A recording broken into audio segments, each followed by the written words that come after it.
During the college entrance exam, I deliberately got every bonus question right, all just to make sure I'd be placed far away from the school beauty Ella. When we walked out of the exam hall, Ella's crew came at me with their usual mockery. Jack, Ella says she didn't do well. This afternoon you'd better turn in a blank paper, or you'll never get another chance to grovel at her feet. The whole group burst out laughing. I looked at Ella, her expression dripping with disgust, nodded and said, got it. But inside I thought, whoever wants to be her lapdog, go ahead, I'm done. I turned around and called our family butler right then and there, cut off every penny of support we'd been giving their family, and had them thrown out on the street. Ella called me 99 times in a fury. I didn't pick up a single one. Panicking now, are we? Where was all this energy before? In my past life, I was the son of the wealthiest man in the country, and yet I had groveled at the feet of my own family's driver's daughter. To marry her, I signed over the company my father had left me, right into her hands. She spent my money freely, while falling in love with someone else. She spoiled her boyfriend, rotten, treating him like her precious little pet, while she ran me like a servant. On her wedding day, I called her, asking to borrow a little money for medical treatment. She said coldly, these years of you clinging to me have been nothing but a nightmare. Jack, do us all a favor and get yourself reborn. As I lay dying, I finally saw the woman holding me and understood. The elite heiress I had once rejected had been waiting for me all along. When I opened my eyes again, I found myself back in senior year of high school. That year I had dozed off, slumped over my desk, when Ella shook me awake. Ryan's stomach is acting up.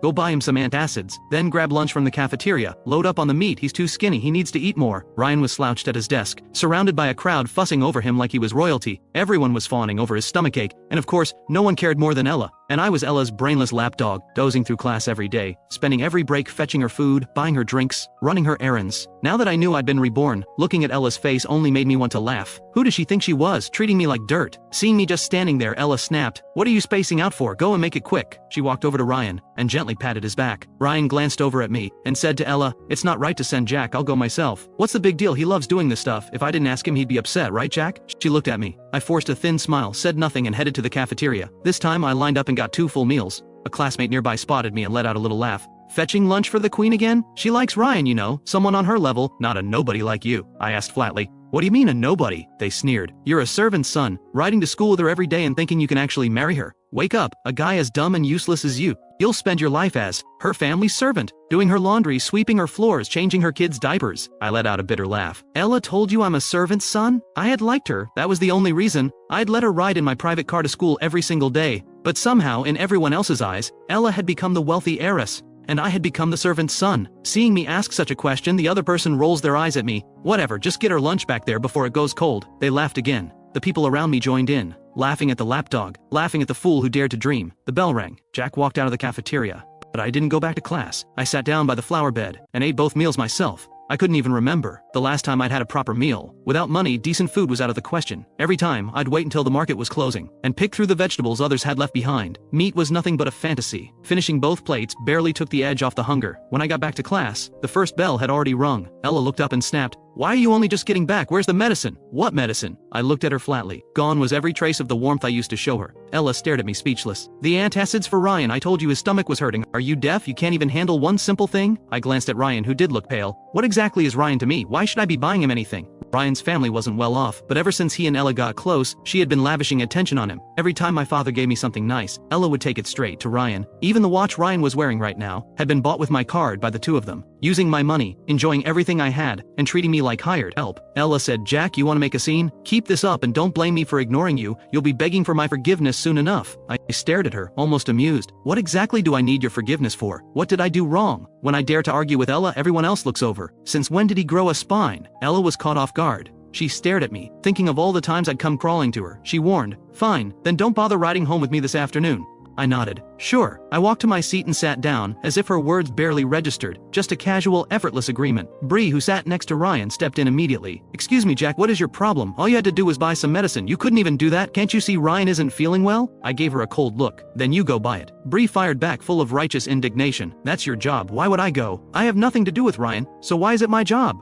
Bree pointed at me. You're Ella's family servant. Isn't this just what you do? That set me off. I turned to Ella. Have you been going around telling people I'm your family servant? Ella flinched slightly when my eyes landed on her. Of course, it wasn't something she'd said outright, People had just assumed, seeing her arrive every day in a luxury car, she'd simply never corrected them. She would never tell anyone that her father was just a driver, that she was the driver's daughter. Now somehow I was the one making a scene. Ella walked over, she sat next to me. Fine, forget the medicine, I'll get it myself. She figured it was simple jealousy. Me refusing to do anything for Ryan was just me pining for her. She glanced at me. So where's the food? No medicine, fine, but you at least got lunch, right? Someone had already told her they'd seen me get 2 trays. I said calmly. I ate it. What? You ate both of them? She looked almost personally offended. I nodded. The kids in front turned around with looks of disgust. What are you, an animal? You finished 2 whole trays? They were used to kissing Ella's boots and looking down on me. Before I'd put up with them, they were Ella's crowd and I'd wanted to stay on their good side, hoping they'd put in a good word for me. Now I realized I'd been far too tolerant. Every time Ella treated them to something, it was my money paying for it. I said calmly, I spent my own money. 2 trays, 20 trays, it's nobody's business but mine. The kids in front went quiet, their expressions darkening. One of them muttered, his own money? Doesn't Ella's family pay for everything he has? But Ella was already fuming, especially over the fact that I hadn't brought her lunch. She hadn't eaten at all. The anger boiled over. Jack, you brought this on yourself, she said. Let's see how long you can keep this up. She stood up and grabbed her things, then said to Bree, switch seats with me. You sit next to him. Every time she was unhappy, this was her punishment, refusing to sit beside me. After all, I had begged for that seat. She was supposed to be my tutor, sitting next to me so she could help me study. But thinking back, she had never tutored me once. All she ever did was give me orders. She seemed to think the move would rattle me. It didn't. I ignored her completely. Ella hadn't eaten. Ryan was still suffering from his stomachache. She sat nearby, expression dark, shooting a glance at me by the window. This time, Ella was genuinely furious. She was already planning what she'd do when I came crawling back to apologize. After school, the Maybach was waiting at the gate. I walked straight to it without a second glance. By now the whole school knew I'd crossed Ella. Everyone was waiting to watch me fall flat on my face. When I got in without hesitation, the whispers started flying. Didn't he refuse to buy her lunch? And now he's freeloading in her car? A servant's son acting like the young master?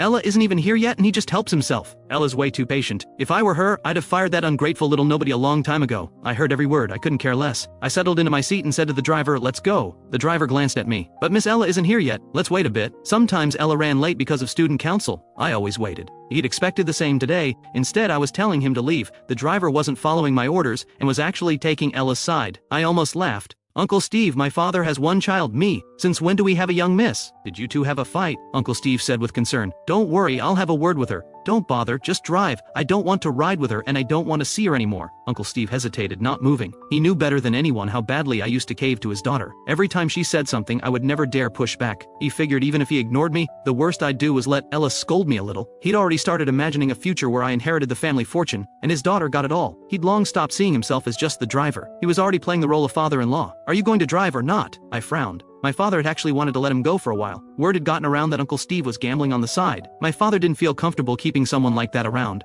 But back then I'd lost my mind. I had defended him every time. Kept him on because as long as he stayed, Ella stayed too. I'd sung his praises. Told everyone he was wonderful to me. That was the only reason he still had this job. And now he wouldn't even listen to his own employer. They arrived. The moment Uncle Steve spotted Ella at the gate, he jumped out of the car. Ella walked over with Ryan, her arm steadying him. Uncle Steve opened the door. Ella moved to help Ryan in. Because of my feelings for Ella, just to keep her close, I had let Ryan tag along every single day. The driver would drop Ryan off first before taking us home. And in the mornings I'd get up early just to pick Ryan up first. Before Ryan could get in, I spoke up. Didn't someone say she wasn't riding with me today? And yet, here she is at my car. The crowd watching couldn't believe it. What is Jack's problem? That's Ella's car. Right, he's not letting her get in? They all started talking at once. Ella stared at me, her expression stiff. She had no idea what had gotten into me today. I wasn't giving her any way out. Do you have to do this? I decided to forgive you for lunch. Jack, if you keep this up, I don't need your forgiveness. Go home on your own, don't ride with me. Ella's face went pale, then flushed. She knew, in everyone's eyes, she was the wealthy girl. If she didn't get in this car, her whole image would fall apart. So she reached in and yanked me out of the car, then helped Ryan in. Ella, don't push it. I'll admit, she actually got to me. I had forgotten so much from before.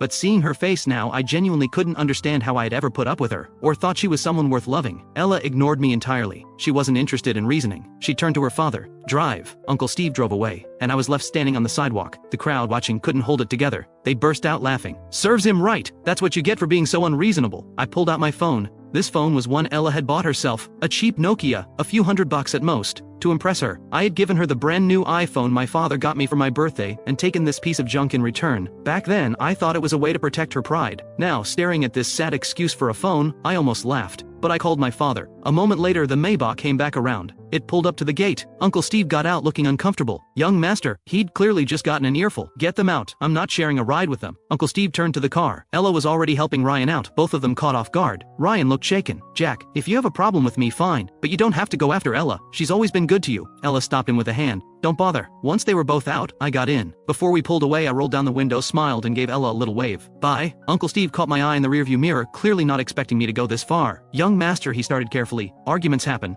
Don't take it too hard. I'll have Ella come apologize. Though without a ride, she'll probably have to take the bus. Who knows what time she'll get home. Everyone else can take the bus. Why can't she? Uncle Steve, have you forgotten who signs your paycheck? If you have a problem with me, you're welcome to quit. Lecturing me. All because he thought his daughter had a shot at my family's money, he'd stop treating me like his employer. If I hadn't called my father, he would have left me standing there without a second thought. Uncle Steve went quiet immediately. Back home, Auntie Chen met me at the door. Young master, you're back alone? Where's Miss Ella? There is no Miss Ella in this house anymore, I said. Auntie Chen blinked. When did the young master finally come to his senses? I had treated Ella so well for so long, that both she and her father had completely lost sight of their place. Auntie Chen had wanted to say something many times. She never dared, because she knew it would upset me. Now hearing this from me, she was genuinely moved. She looked at me. She had always been the kindest to me among all the household staff. But before, because she used to manage things around Ella, I had unfairly resented her for it. After Ella took over the household in my past life, Auntie Chen was the first one she drove out. Thinking back on everything, looking at her now, my eyes stung. I'm heading upstairs, I told her. Of course. Oh, Miss Sophia is here. Should I send her away? Sophia came by the house often, but because my father had arranged her for me, and I was obsessed with Ella, I had resented Sophia's very existence. Every time she came, I refused to see her. I'd just have someone send her away. In the end, we had barely crossed paths at all, but as I lay dying, it was her people who got me to the hospital. She had never forgotten that she was my fiancée. I stopped Auntie Chen.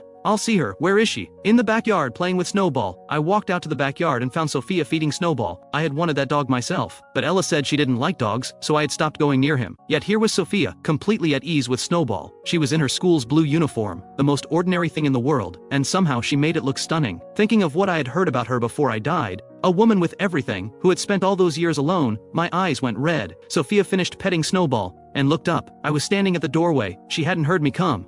She started toward me, then caught herself, remembering how much I had always disliked her, and stopped. Young Master Jack. Sophia was beautiful but composed beyond her years. She was the same age as me, yet she carried herself like someone in her mid-20s, and academically she had held the top ranking in the entire province. She was the one person Ella couldn't stand. Ella always said Sophia's success was just a product of privilege, that her family had given her every resource and advantage. That was the only reason she could be this good. If I had what she has, I'd be just as good. Every time Sophia's grades came out, Ella couldn't hide her irritation, and I had let that feeling infect me. I had started treating Sophia like an enemy too. But thinking about it honestly, we had barely even spoken. She had never done a single thing to me. This time I kept my feelings in check and asked quietly, "Did you need something?" "Just came to check on you," Sophia said. When I didn't respond, she read the room gracefully. "I know you don't want me here, I'll go." She hadn't even expected to see me. She had really just come for Snowball. The fact that I had come out at all was already more than she had hoped for. She was about to leave. I spoke before I could stop myself. "Do you want to stay for dinner?" Sophia froze. She looked at me with genuine surprise. "Is that okay?" The evening sun fell across me, softening everything. "Of course it is."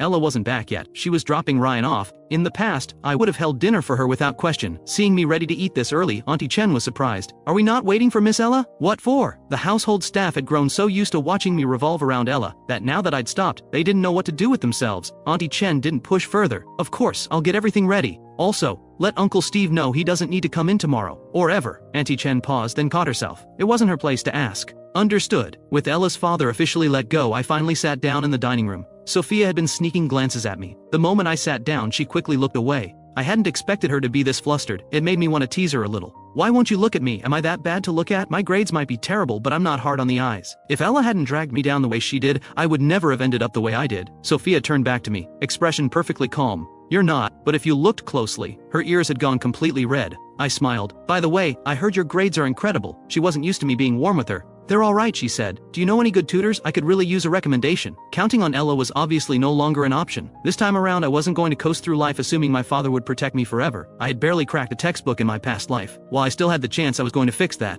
Sophia had connections. A tutor she recommended would probably actually be worth something. A tutor? What about Ella? She had heard that my tutor was a classmate, which was why Ella had been living at my house all this time. She's been let go because Ella had never respected me. She had zero patience for tutoring me, and every penny I'd paid her had been completely wasted. Sophia looked surprised. I was clearly serious. This wasn't a joke. She picked up her glass and took a sip, steadying herself. "I don't have a tutor. I've always just studied on my own. If you don't mind, I could come every day and tutor you myself." She didn't really expect me to say yes. Given that I had never even spared her a glance before, being invited to dinner was already far beyond what she'd hoped for, so when my face lit up the way it did, she wasn't prepared. Really? Sophia nodded, almost flustered by my reaction. Whenever you're ready. Absolutely, I said, genuinely happy. Of course, I just don't want to take up your study time. It won't, Sophia said, her face calm, but her eyes soft in a way that was hard to miss. It won't affect me at all. She had already finished the entire high school curriculum and had a guaranteed university placement, but she didn't say any of that, afraid it might put me off. Then thank you, I said. My grades are terrible, just don't give up on me. Ella had good grades too, but not a drop of patience. If I didn't get something on the first explanation, she would just yell at me. My grades had actually been average before.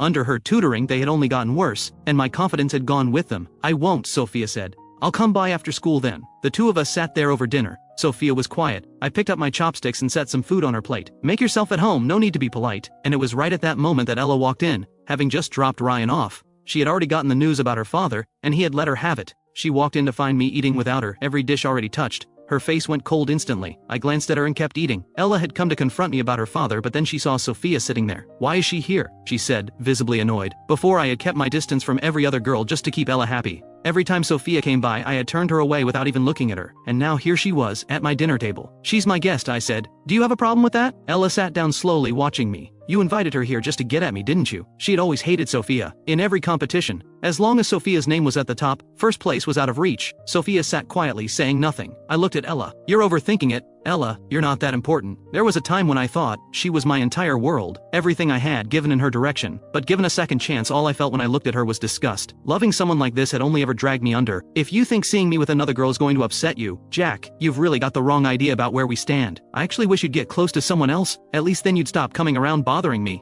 With that, she got up and went straight upstairs to her room. I was speechless. Once Ella was gone, I caught the shift in Sophia's expression. Something complicated had moved through it. Don't listen to her, I said quickly. I wasn't entirely sure she wouldn't take it the wrong way, but Sophia said nothing. She had gone quiet, her warmth replaced by a noticeable chill. After dinner, I walked her to the door. Take care on the way home. Okay. She left without another word, quiet as always. I went back inside. Ella was coming down the stairs. She had changed out of her uniform jacket and was wearing just a short-sleeved shirt. For all the terrible things she had done, she really was beautiful, soft-looking, almost gentle. That was exactly how she had fooled me before. Now Ella turned to me and said, "Why did you fire my father?" She hadn't brought it up in front of Sophia. She couldn't afford to let anyone know she was just the driver's daughter. Making a scene in front of Sophia would have been humiliating. Do I need to explain myself to you for firing a driver? That's my father, Ella said. Everything today was my call. He had nothing to do with it. If you want to punish someone, punish me. Go ahead, fire me too. The word fire gave me a second wind. I looked straight at her. Gladly.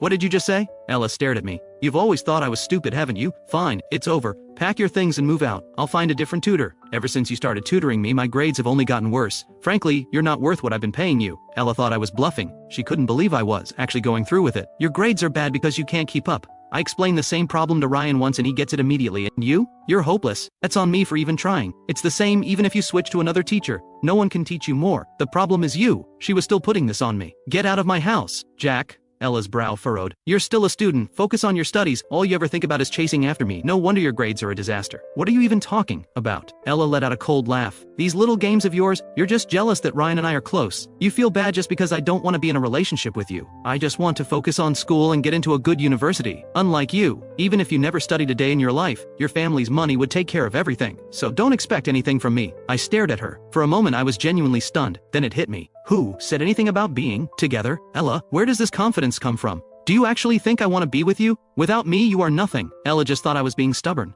Think whatever you want, but I'm warning you, if you invite Sophia over for dinner again, don't expect me to acknowledge you. She turned and went straight to her room, slamming the door behind her. Quite a temper, as if this were her house. I went to my room and called Auntie Chen. Tomorrow, move Ella's things out of her room. There's no room in this house for someone who wants to walk all over me. I got Sophia's number from Auntie Chen and saved it. Then I sent her a message. Did you get home okay? No reply. The next morning I woke up on my own time. No more early pickups for Ryan. I could finally sleep until I was ready. I assumed Ella would be gone. Instead, she was sitting at the dining table waiting for me. I found a seat and started on my breakfast. Every day, rushing out to pick up Ryan. I had barely eaten a proper breakfast at home in months. Now I looked up at Ella sitting there waiting, that stubborn expression on her face. Even now she still thought she could play me. I finished breakfast and headed out. Ella followed right behind me. The new driver was already there and opened the door for me. I got in. Ella got in after me. I looked at her. Ella, weren't you the one who said she wasn't riding with me? I remember every word from yesterday. Ella pressed her lips together and said nothing. If her father hadn't pressured her to smooth things over, she never would have. A little money and he thinks he can push people around. Who does he think he is? But her father still needed a job.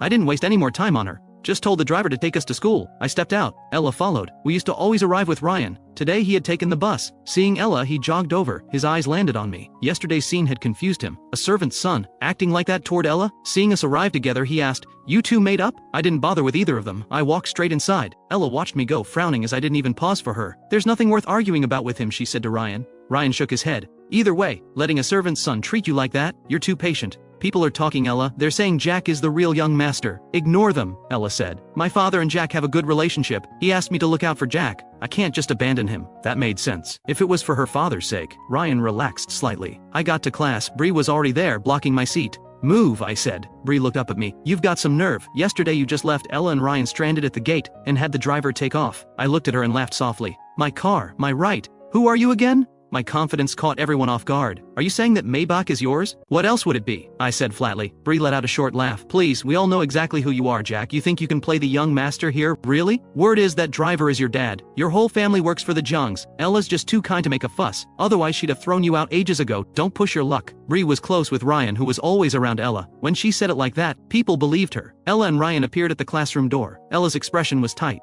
Because what Bree had just said wasn't really an attack on me, it was an attack on her. She walked over to Bree. "Get back to your seat." Bree shot Ella a reluctant look, clearly sensing her displeasure, and moved her things. Ella sat down next to me again. I didn't react. Her movements meant nothing to me anymore. She was the teacher's favorite and well-liked by everyone. No one would question her changing seats. Bree settled in next to Ryan, still sulking. She said to Ryan, "What is Ella doing? Jack has been walking all over her and she's still protecting him. He's literally living at her place now. Her father asked her to look after him," Ryan said. "That's all there is to it. Don't read into it." "Oh," Bree said. "That explains it. He actually claimed that car was his." Ella's phone is obviously expensive, and the gifts she gives Ryan aren't cheap either, but Jack's phone looks just like mine, and he wants to play rich boy? Who's going to believe that? I checked my phone quietly. Sophia had finally replied, one word, "Yeah, ice cold." Yesterday she had been warm and easy to talk to. Then she left and turned distant, and she'd only just replied to a message I sent last night. Ella was sitting right beside me and caught a glimpse of my screen. The contact name, Sophia. She frowned. Nothing obvious had changed, yet from yesterday onward I felt like a completely different person. I take out my phone and send a message to Sophia. "Still coming this afternoon for tutoring?" Her reply came quickly, one word, "Yes." Good enough. I put my phone away. I threw myself into class, the focus I had never had before.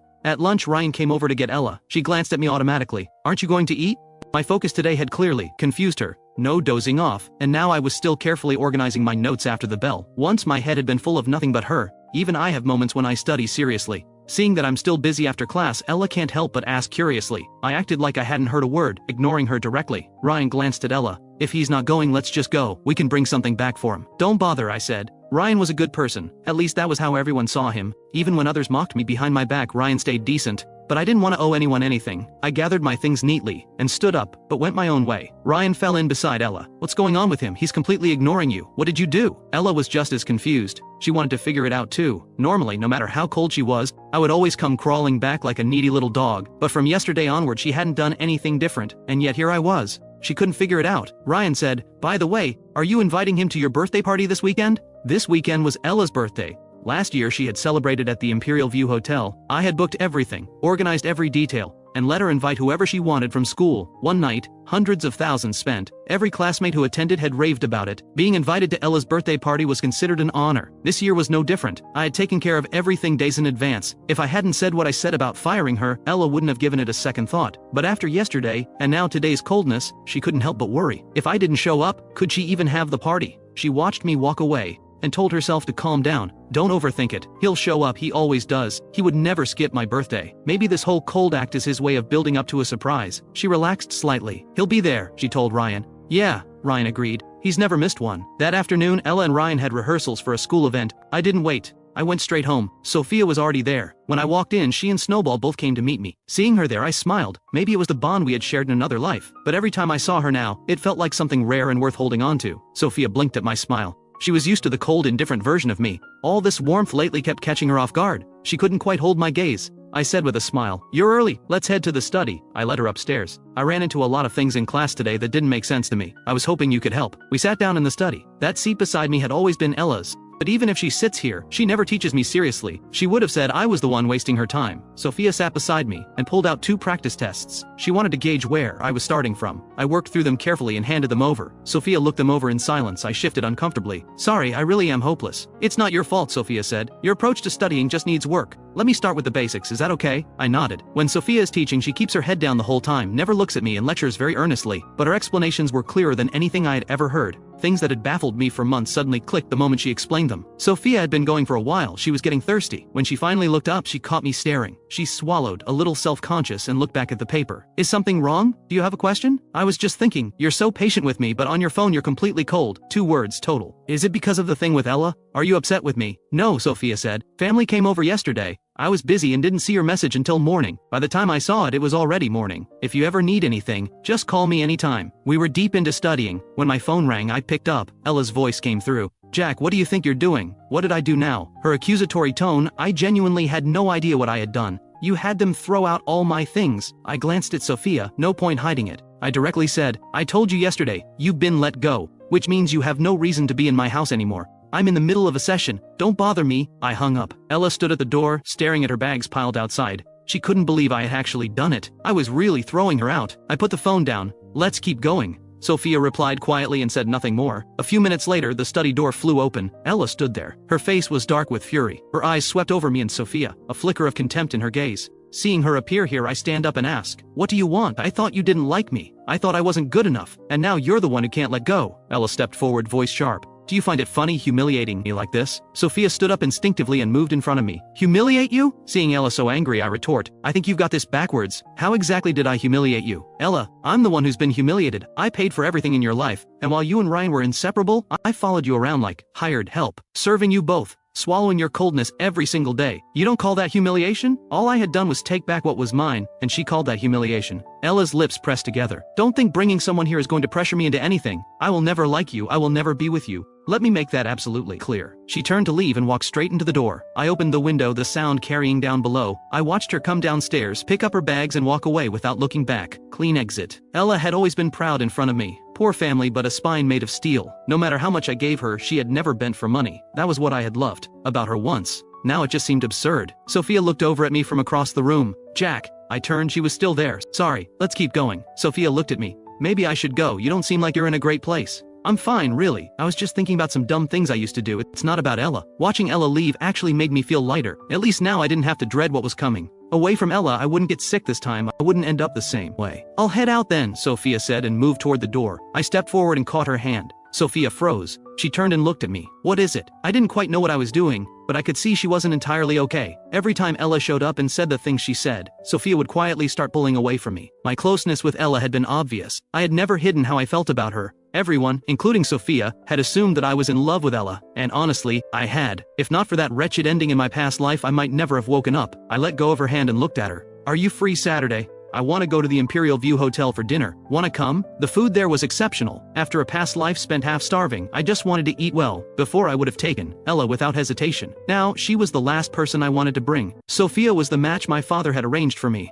As long as I didn't ruin it, she would probably become my wife after graduation. I used to resent my father for making the arrangement without asking me, but looking at it now, she was every bit as beautiful as Ella, and on top of that she had a far better family. She chose me. If anything, I was the lucky one. You're not going with her? Sophia said. She meant Ella. So you want me to be with her? I asked. You want me to go back to avoiding you? Of course not, Sophia said without hesitation. Then it's settled. See you Saturday. Saturday afternoon. I arrived a little late. At the entrance I spotted plenty of familiar faces, all dressed up and looking their best. Bree caught sight of me first and let out a laugh. Jack, you actually showed your face here. I frowned. Why can't I come? The owner here is a close friend of my father's. I'm a very important person. I come whenever I want. Give me one reason I shouldn't be here. Bree snorted. Ella hasn't given you the time of day all week, and now you're showing up to her birthday party? The nerve? Ella's birthday. Right, that was today. I had been so focused on studying lately that it had completely slipped my mind. If they hadn't mentioned it, I might not have remembered it all. I had already made arrangements with the hotel. This was Ella's 18th birthday. Last year I had thrown her an enormous celebration here. Everyone had talked about it for weeks, but it was also on that day that I found out about Ella and Ryan. I had confronted her, and she had been completely unapologetic. Ryan and I like each other, why shouldn't we be together? Jack, can you stop sticking your nose in my life? I'd stopped talking to her in a rage. We were at a standoff for 2 whole days, and then I had broken first and apologized. From that birthday onward, the two of them had gotten bolder, right in front of my face. Eventually I'd begged her to be with me, and to get her to marry me. I had even gone so far as to sign away the company my father had left me. What a fool. Standing here now, watching the crowd enjoy themselves, I had no interest in any of them. All of this had been arranged by me. All of it charged to me. And now that I'd cut Ella off, she had still brought everyone here to spend freely. I was genuinely curious how she planned to handle the bill. I ignored the jeers and walked straight to the elevator. My table with Sophia was already reserved. I wondered if she had arrived. The elevator opened. Ella was right there, deep in conversation with Ryan, until she saw me. Her eyes locked onto me immediately. She smiled. I knew you'd show up, and here you are. She walked toward me with a trace of smugness. Didn't you say you weren't coming? Don't think showing up means I've forgiven you. I'm still angry, Jack. Every time. She used her anger like a leash. I looked at her, the corner, my mouth lifting. Did you need something? Aren't you here for my birthday? Ella said. Why would I be here for your birthday? You didn't even invite me. You've got a whole crowd of people. You won't miss one. What is that supposed to? Ella stared at me, irritated. Still playing games, she thought. Picking a fight on her birthday just to get under her skin. Just then, the restaurant manager walked over. Young Master Jack. I asked about Sophia. The manager nodded. She's already here. Please take me to her. The manager turned to lead the way. Ella followed right behind me. Jack, are you done with this? Seeing that I'm still going to look for Sophia, it's just that she's too good-tempered. I glance at her. I'm not the one making a scene. You are. You told me to stop following you around, said I was annoying, now I have, so what's the problem? Your boyfriend is waiting, I say, glancing over at Ryan, who looks like he wants to follow us but thinks better of it. Ryan has never seen Ella come to me like this before. Of course, I know exactly why she's doing it. It's not me she can't bear to lose. It's the money in my pocket. She never liked me. Yet she accepted everything I gave her without a second thought. She'd say no with her mouth, then take it with a smile. Now that I'm pulling back, she's panicking. After all, she's been planning this birthday party for so long. She can't let it fall apart now. Ella says, if this is about me and Ryan, I can keep my distance from him. So can you please stop causing trouble? For the first time ever, she's the one backing down. That alone tells me how much this party means to her. Then again, if she didn't care about appearances, she never would have built that rich girl image at school, and she certainly wouldn't have invited half the school to her birthday. Turns out she's afraid of looking bad after all. I've seen Ella play the cold, untouchable queen. Watching her fold over a birthday party is something else entirely. I find it rather entertaining. I give a slow nod. Right. It's your birthday. Wouldn't want to ruin everyone's fun, would we? I turn to the manager. I made a reservation here. The Jade Hall under the name Ella. The manager checks her records. Yes, that's correct, young Master Jack. Since today is her birthday, go ahead and let her use the hall. I look back at Ella. That works for you? Ella breathes a sigh of relief when she sees I've softened my stance. She looks at me and says, so this was all just to break me and Ryan up. You can't stand seeing us together. You're overthinking it. I don't care who you're with. Ella, give it time. You'll understand. Without me, you're nothing. The manager stands quietly to the side. My words strip Ella of every shred of dignity. I'm done with you, she snaps and walks away without looking back. The manager glances at me. I'll have the Jade Hall prepared right away. I nod. One thing, nobody leaves until she settles the bill herself. Not a single person. Understood, young Master Jack. Once everything is in order, I go find Sophia. Ella makes her way back to Ryan. Ryan sees her dark expression. How'd it go? What did you two talk about? Nothing worth mentioning, Ella says. She glances at Ryan, steady, gentle, attentive as always, as if she'd ever break up with Ryan for Jack's sake. Dream on. Once this party is over, she's cutting Jack off completely. Not even a polite smile. Sophia isn't in her school uniform today. She's wearing a dress. The style is simple, but on her it carries an effortless elegance. When I walk in, she's absorbed in the menu. She hears me and looks up, our eyes meeting. I smile. Been waiting long? No, I just got here too. Sophia studies me for a moment. I'm in a plain tee today, bright and easy looking, though I'm on the thin side. I slide naturally into the seat beside her. Sophia didn't expect me to sit so close. She stiffened slightly. There are plenty of other seats. I don't notice her discomfort. Have you ordered yet? Not yet, still looking. Let me see. I lean over, reading the menu right alongside her. Sophia can't focus on the menu anymore. Her attention keeps drifting to me. Whatever shampoo I use, it smells good, clean and fresh, not overwhelming at all. I'm in the mood for something bold and heavy. It's the kind of thing that makes you feel alive. Those days of illness, never enough food, never warm enough, never able to sleep, those days were pure torment. Even now, reborn, I sometimes dream I'm back in that life. The food is fiery. I fan my mouth with my hand. I reach for the watermelon juice and take a sip. Sophia asks, do you like spicy food? It's fine. I look up at her. You? I do too, she says, playing along. She picks up her chopsticks and helps herself. We're in a private room, a server standing quietly nearby. A short while later, the owner of the Imperial View Hotel walks in. His name is Miles. I greet him politely. Uncle Miles. Miles looks at me with a smile. Jack, you're here too. The way he says it tells me he didn't come for me. Sure enough, he heads straight for Sophia.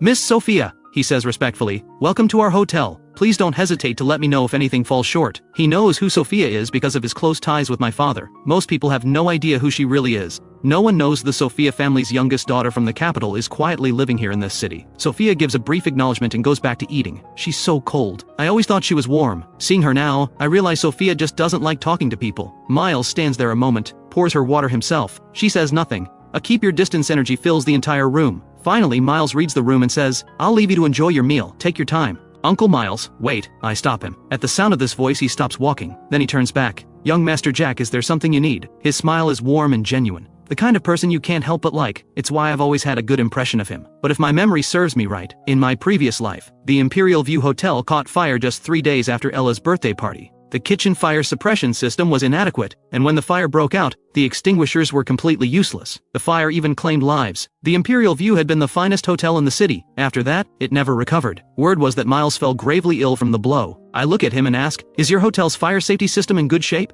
Miles looks at me, caught off guard. That's an unexpected question, young Master Jack. Just a feeling. Might be worth having someone take a proper look, especially the kitchen. Rest assured, Miles says. Our fire safety is top-notch. We take full responsibility for our guests. I hold his gaze. Uncle Miles, why not go check yourself? My persistence draws a flicker of displeasure across his face. He fixes me with a look. What exactly are you implying, young Master Jack? You don't trust my word? Your father and I are old friends. He knows exactly what kind of man I am. I run an honest business. This feels like a personal slight. I'm close in age to his son. In his eyes, I'm just a kid who doesn't know better. Sophia speaks. If he says so, it wouldn't hurt to take a look. Since Miles walked in, she hasn't said a single word to him. She gives brief answers when he speaks to her, and yet even now those few words carry weight. Miles respects her enough to comply. Alright, I'll go right now. Sophia is utterly composed, and her background speaks for itself. She's close to my age, yet somehow her words carry a weight mine simply don't. After Miles leaves, I look at Sophia in surprise. Why did you help me? I ask because I know what's coming, but from Sophia's perspective she should have no reason to believe any of it. Sophia looks at me. You spoke up. Of course I'd back you. What if I was just making it up? So what? Sophia says. Even if it's nothing, all it costs him is a walk to the kitchen. She says it all so calmly. But watching her, I feel something warm rise inside me, like being truly believed by someone. I think back to the day of my diagnosis. No one wanted to believe I was a victim. They all said it was my own recklessness. If I had been reckless, I'd have accepted it. Everyone pointed fingers. Everyone looked at me with disgust. In time, even I started to hate myself. But it was Ella who had arranged it. Someone had deliberately used a contaminated needle on me at her instruction, all so she could have an excuse to refuse the marriage.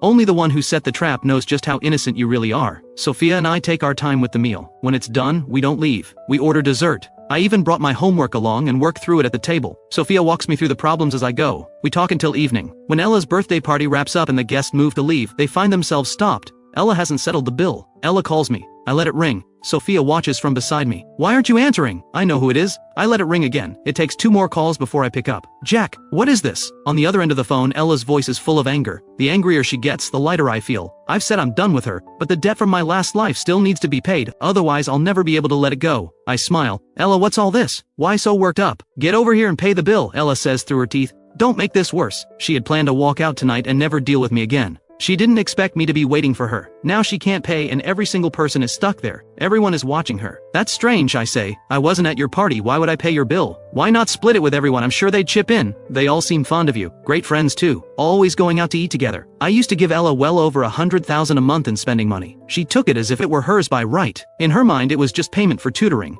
All perfectly fair. She was generous with it too, always treating people to meals. Everyone thought she was loaded and flocked to her accordingly, but every coin of it was mine. Ella says, Jack, does it really have to be like this? What do you want from me? Just tell me what it takes for you to come pay. Well, I say, if you're asking someone for a favor, you ought to sound like it, don't you think? I hear her exhale sharply on the other end. I'm not her lapdog anymore. Of course she's furious. I smile. Not willing? Alright then, I'm hanging up. Please. Ella grits the word out, knuckles tight around her phone. The hotel staff has them all held at the door. There's no way out. I hang up and get to my feet. I'll be right back, I tell Sophia. I make my way to the Jade Hall. The classmates from the party are all still inside. None of them have been able to leave. Every pair of eyes is on Ella, waiting for her to pay. The atmosphere is painfully awkward. Ella has nowhere to go. She stands there under everyone's gaze, with no way out. The moment I walk in, the manager approaches. Young Master Jack, she says politely. I look around at the crowd, all dressed up and looking their best. This afternoon they look down at me. Now that same crowd can't even afford to walk out the door. Nothing more humbling than being trapped with an unpaid bill. I smile. What's going on? Isn't this supposed to be a birthday party? Nobody looks very happy. I take a deliberate look at Ella. Her expression is darker than anyone else's.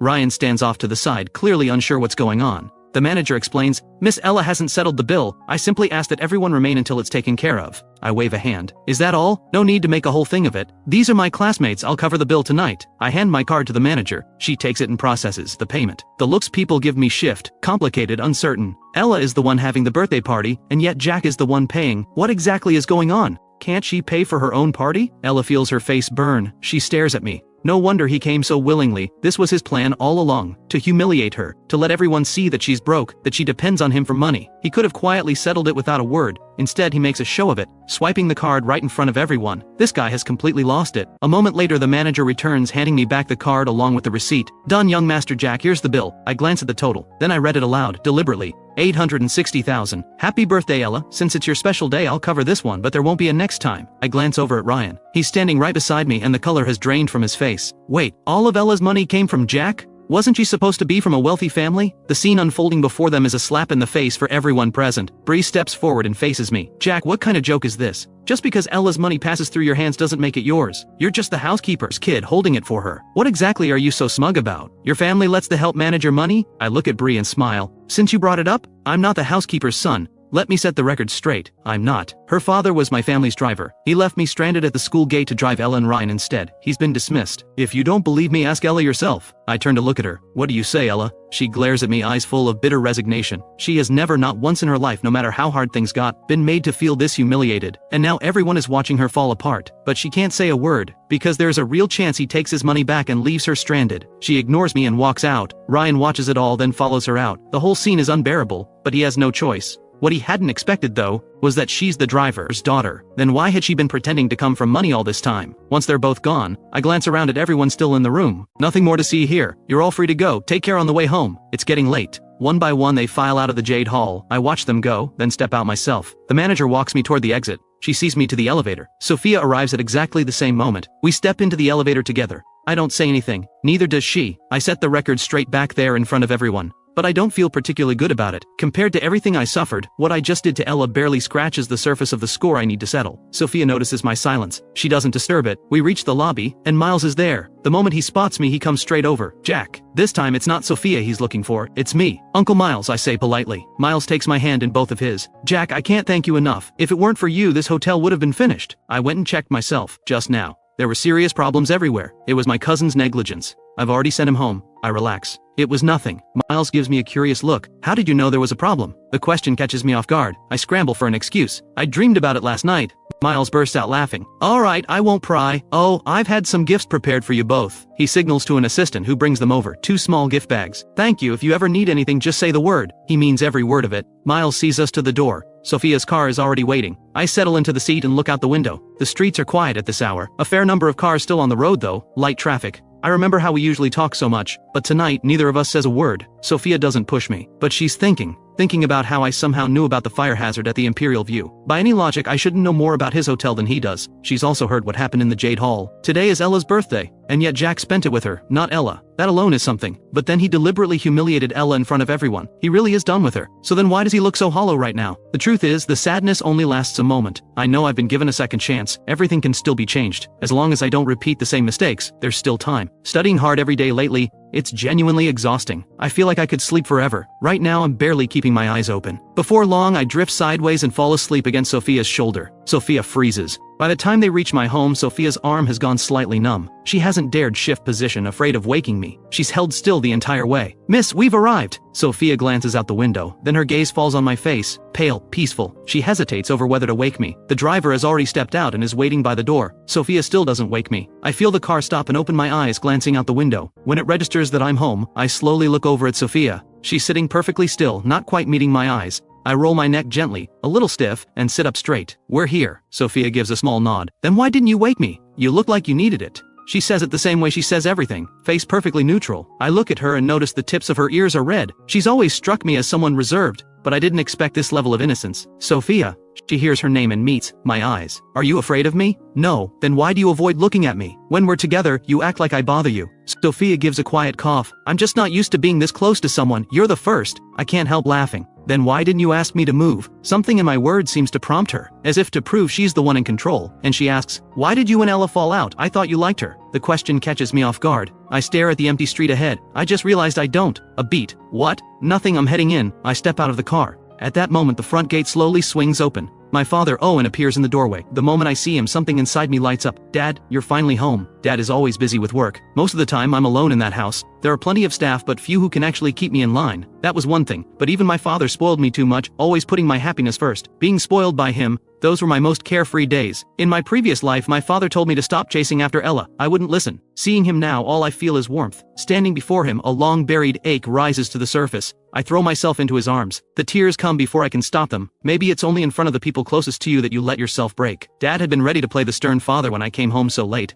Then I went and did this, and started crying. He panics immediately. He pats my shoulder, gentle and careful. Hey, what's wrong, son? Who hurt you? Was it that Ella girl? I heard you fired both of them. I hold on to him. Nothing, I just missed you. You silly kid. Every time I call too often you tell me I'm annoying. Wait, is that the Sophia's car? His words make me turn around. Sure enough, Sophia's car is still at the gate. Sophia has stepped out. My eyes are still red. Having her see me like this, embarrassing. Sophia gave me a lift, I tell Dad. We went out for dinner. Dad glances at me, visibly surprised. He had brought up the betrothal before. I had been completely against it. I had even said I'd never have anything to do with Sophia. And now here they are, coming home together after dinner. He doesn't know what changed, but he turns to Sophia all the same. Sophia, come in and sit for a while. Hello, Uncle, Sophia says. I won't come in today, I should head home. She glances at me once, then gets back in the car. The car pulls away. I follow my father inside. Did Sophia do something to you? Dad eyes my red-rimmed eyes and crumpled expression. I shake my head. No, she's been good to me. I sink into the sofa. Dad keeps watching me. He's still young now. He wasn't old when he was gone either, in my last life, but somehow I always remember him as older when he left. Dad asks again and again, circling back until he's satisfied that Ella hasn't done anything to me. Sunday morning, barely out of bed, Auntie Chen tells me Ella is here. The memory of last night flashes through my mind. We've truly burned every bridge between us.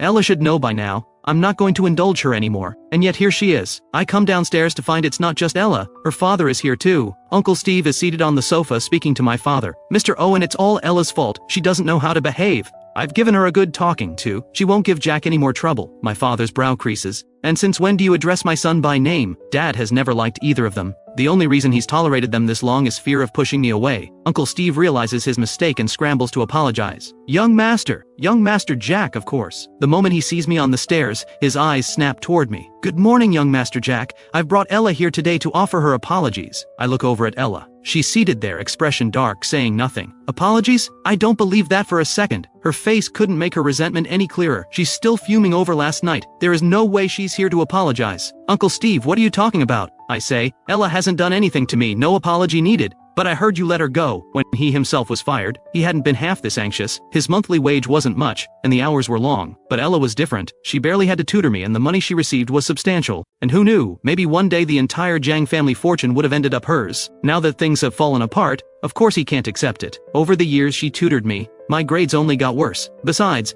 Ella herself said she couldn't do the job, that I was too dull to teach, so I did her the favor of letting her go. There's no conflict between us. She hasn't done anything wrong. Really, an apology isn't necessary. Dad gives me a sideways look. My expression is completely calm. Before I had insisted on having Ella around. Insisted she tutor me. Dad had no choice but to go along with it. Now I've let her go entirely. Dad is surprised and quietly moved. His son has finally grown up. I have class to prepare for and I need to eat. Dad has someone see them out. After breakfast I head outside. The driver is already waiting in the courtyard. I get in. The car pulls out of the gate. I see Ella still standing outside, her father beside her. Gone is the soft-spoken man from inside. Uncle Steve raises his hand and strikes her across the face. I know Ella's story. Her father is a compulsive gambler. Her mother couldn't take it and left, abandoning Ella without a second thought. All these years she's lived with her father, borrowing money from relatives just to stay in school. As she got older she started finding her own way. Under those circumstances to still excel academically, top of the school every single time. I admired her for it. I gave her everything. My care, my attention, the best of what I had, because I wanted her life to be easier. But while I was aching for her, she never gave me a second thought. To her, I was a bank. The person she actually cared for wasn't me. I look away and head straight to school. After everything that happened yesterday, the way people treat me has noticeably softened. Classmates start coming up to talk. Jack, is your family really that wealthy? So all of Ella's money came from you? We always thought she was from a rich family.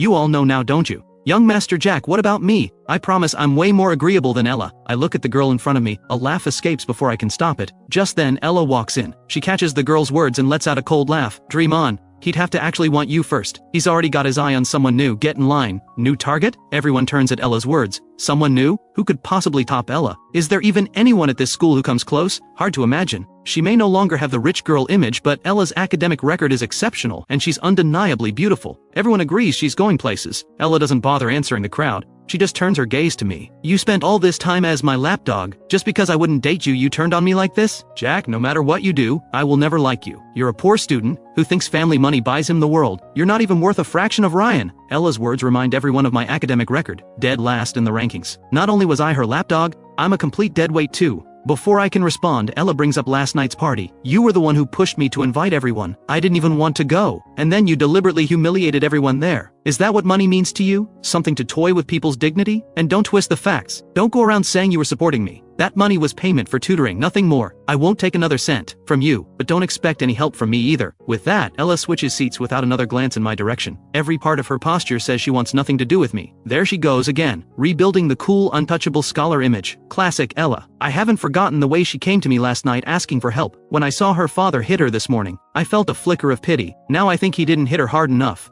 I'm not going to let this slide. Tutoring? I say. Ella, you've got some nerve bringing that up. From the moment you started tutoring me, what exactly did you do besides spend my money? I finished last in class every single month. That's your tutoring at work. Ella's expression doesn't budge. I told you from the start, you're too slow to teach. That's hardly my problem. With all your money, Jack, maybe buy yourself a new brain. The class erupts in laughter. I watch her stand there so certain of herself and say, are you sure it was me who was slow, and not your teaching? Ella thinks of Sophia. She knows Sophia has been tutoring me. She gives a short scoff. Fine then, let's settle this. Show me your results at the next monthly exam. You don't even need to do much. Just move up 100 places in the rankings. And I'll admit the fault was mine. She wants to see if Sophia can pull off a miracle. Because in her mind, my brain simply doesn't work. Deal, I say, holding her gaze. She only asked for 100 places. She didn't even aim higher. That says everything about how little she thinks of me. Ella turns to the class. You all heard it, he agreed. If he moves up 100 places at the next exam, I'll run 10 kilometers as my penalty. A ripple of excitement runs through the room. Everyone's eyes are on Ella. Bree looks over at me. If the school beauty is running 10 kilometers, shouldn't you run 10 too if you lose? Though Jack, can you even finish 10 kilometers? If you're scared, just admit it now. I look at them and say, sure, 100 places isn't much of a challenge. The truth is, Sophia's way of explaining things just clicks for me. These past few days I felt myself improving in a real way, so I agree without hesitation. A clear goal is exactly the kind of pressure I need. Ella sees me nod and bites back a laugh. Idiot, she mutters, and sits back down. She genuinely didn't expect me to take the bet. Back when she tutored me, I was clueless on every count. She knows exactly what she thinks my level is. She's already looking forward, watching me run. The bet has barely been made. When Ryan walks through the door, he stops at the doorway. He's heard everything Ella just said. He spent all last night in a low mood, but by now he's worked things out in his head. Ella's grades are outstanding, she's beautiful, and even if her background is modest, she's hardworking and driven. Isn't she 100 times better than a deadweight like Jack? She'll make something of herself on her own merits. Being with her is no loss at all. With that settled in his mind, he walks over to Ella. Ella, your father may be a driver, but he earns his living with his own hands. And you've always topped the class. Coming this far without much support, that couldn't have been easy. I'll stand by you. Always. Ryan's words work like a charm. Every classmate who had doubts about Ella is suddenly moved. Ryan standing by her through all of this, that kind of devotion is something else. And really, people have always admired Ella. Not just for money, but for who she is. Her character and her grades both speak for themselves. But Jack, he doesn't even try. And yet he expects someone to be with him. Shameless. I watch the two of them perform their little duet and feel the urge to weep. For the sheer drama of it all, truly touching. These two deserve each other. Lock it in. I have only myself to blame for ever getting involved. After Ella's little speech, everyone's decided I'm a complete deadweight. I'd barely shaken off the lapdog label and the housekeeper's son rumor. Now they're keeping their distance again because of my grades. But honestly, I don't care much. Compared to the loneliness and helplessness of my last life, this is nothing. At least I have my family's wealth and parents who love me. I focus on studying and don't bother with the rest of them. After school, Dad drives up with Mom to pick me up. They're both in their 40s now, but they were the most striking pair at their school back in the day, and even now they carry themselves with quiet elegance. Mom steps out of the car, and the moment she spots me, she pulls me into a warm embrace. Then she thoughtfully holds the door open for me. Ella and Ryan have just walked out of school when they see the whole thing. The classmates with them spot me getting into a car with an older woman. Curiosity stirs. Could that be Jack's new person? Ella had mentioned it just this morning. She has to be in her 40s. What's her connection to Jack? The speculation starts immediately. So that's how he has money. He's being kept by an older woman. And here we thought he was something special. No wonder Ella won't touch him. I wouldn't either. At his age, disgusting. Ella hears them talking and doesn't bother correcting anyone. Ryan glances at Ella. Her silence feels like confirmation. A small wave of relief washes over him. Jack's grades are poor, but the money bothered Ryan. Tens of thousands spent in a single night without a second thought. It never sat right with him. He always felt somehow beneath Jack, and he hated it. Now that it turns out Jack is just being funded by an older woman, suddenly everything feels a lot more even. At least Ryan would never stoop to something like that. He'll get where he's going through his own hard work. Someday he'll have everything Jack has, and he'll have earned it. Ryan and Ella board the bus. I can't walk you home today, Ella says. Now that tutoring Jack is off the table, she's found a part-time job. Her father's gambling debts are staggering and he's always helped himself to her earnings. Now she has no choice but to earn enough to support herself. Okay, Ryan says simply. Mom and Dad take me to get a new phone, then bring me along for dinner. By the time we arrive at the restaurant, Sophia is already there. Sophia lives here in the city with her uncle, who happens to be a close friend of my father's. Tonight is something of an official introduction between the two families. Dad has been trying to make this happen for a long time, but I had always refused, too fixated on Ella to give it any thought. So the dinner kept getting pushed back. Today I showed up willingly. Dad is quietly overjoyed. His son has finally grown up and started listening. Over dinner, he and Sophia's uncle fall into easy, cheerful conversation. I sit beside Sophia. I tell her about the bet, that I need to move up 100 places in the rankings. When I finish, Sophia gives only a quiet acknowledgement. I can't tell what she's thinking. Do you think I was reckless? That the pressure will be too much? Sophia looks at me. No. Do you think I can do it? I've been following everything you've taught me lately, but still. It's fine, Sophia says, meeting my eyes. Leave it to me. And for the record, you're quite sharp, not nearly as slow as people say. The people she means is obviously Ella. Ella's comments about me being slow. Sophia never responded to them at the time, but she remembered. I smile when I hear it. That's a relief. Thank you for putting in all this effort with me. It's nothing. Mid-conversation I notice the room has gone quiet. I look up to find both my father and Sophia's uncle watching us. My face goes warm. Dad, why are you staring? No reason. Carry on. Dad goes back to talking with Sophia's uncle, but inside he can't stop marveling. They really do get along well. He was the one who arranged the betrothal, and yet somehow it feels like his own son is being stolen right out from under him. After dinner, Dad and Sophia's uncle have more to discuss. Sophia and I step out first. We don't head home. We find a cafe nearby. I want ice cream, so I go order some. I bring it back and drop into the seat beside Sophia. We pick up the studying where we left off. My head is full of formulas and concepts. 10 kilometers, that would half kill me if I lost this bet. Here you go. The server brings our order quickly. I look up and the server standing in front of me is Ella. I stare at her, taken aback. What are you doing here? Ella gives me an icy look. I should be asking you that. Did you find out I work here and come just to bother me? Despite how cold I've been acting, Ella is convinced I still have feelings for her, that this is all just pressure tactics to make her give in. Otherwise, she picks up a part-time job and I show up at the exact same place? How could there be such a coincidence? You're reading too much into it. It's just a coincidence. Ella glances briefly at Sophia, doesn't linger, and turns away. She has no interest in wasting another second on either of them. Watching her walk off with that air of superiority, I genuinely cannot figure out what she has to feel smug about. I turn and offer Sophia the ice cream. She shakes her head. You have it. She reaches over, picks up my bag for me, and walks out of the cafe by my side. I had planned to stay a while longer, but running into Ella here has taken the shine off the evening. Over the next 2 weeks, I study relentlessly. Sophia comes to the Jiang house regularly to coach me. My progress is real and measurable, but every time Ella catches me at it, she can't help taking a dig. Jack, if you're having second thoughts, there's still time to back out. Just don't come crying when the results are posted. You're distracting me. I frown and shove my earphones in. The monthly exam finally ends. I'm in a surprisingly good mood. I rush home, barely able to contain myself. The results aren't out yet, but I know I did well. Sophia is in the courtyard drinking tea and keeping Snowball company. Snowball has been getting rounder by the day. I come over and scoop Snowball up. You're here early today. Sophia looks up. I'm always early. I've been wondering, don't you have anything going on at school? Ella is top of her school too, and she and Ryan always seem to have something on, but Sophia always seems perfectly unhurried, and she's already here every time I get back. I have a lot of freedom. They don't really keep tabs on me. So no school activities? I don't usually go. Not even student council? Sophia shakes her head. I'll join the occasional competition, but not often. Why not? It's not interesting, and the teachers worry it's not a fair fight. It can discourage the other students. But I've heard you do compete, sometimes. The same competitions Ella enters. She mentioned you're always there and that you've beaten her to first place more than once. She really can't stand you for it. Sophia picks up her cup and takes a quiet sip. When Ella is competing, she generally makes sure to show up. I'm burning to know how I did, so I go over the answers with Sophia right there in the courtyard. Most of them are correct. My mood lifts even further. When results day comes, the homeroom teacher walks in and runs through the usual praise for Ella and Ryan. First and second place again, as expected. Then the teacher pauses. There's one more student I want to recognize. Jack. I sit up straight immediately. Ella glances over at me, eyes full of sarcasm. The teacher continues. Jack's results this time are impressive. He's been at the bottom of the rankings for a long time, but this exam marks a significant leap. He's now in the top 200 of the entire grade. If he keeps this up, he'll do very well in the college entrance exam. Top 200. The whole class stares.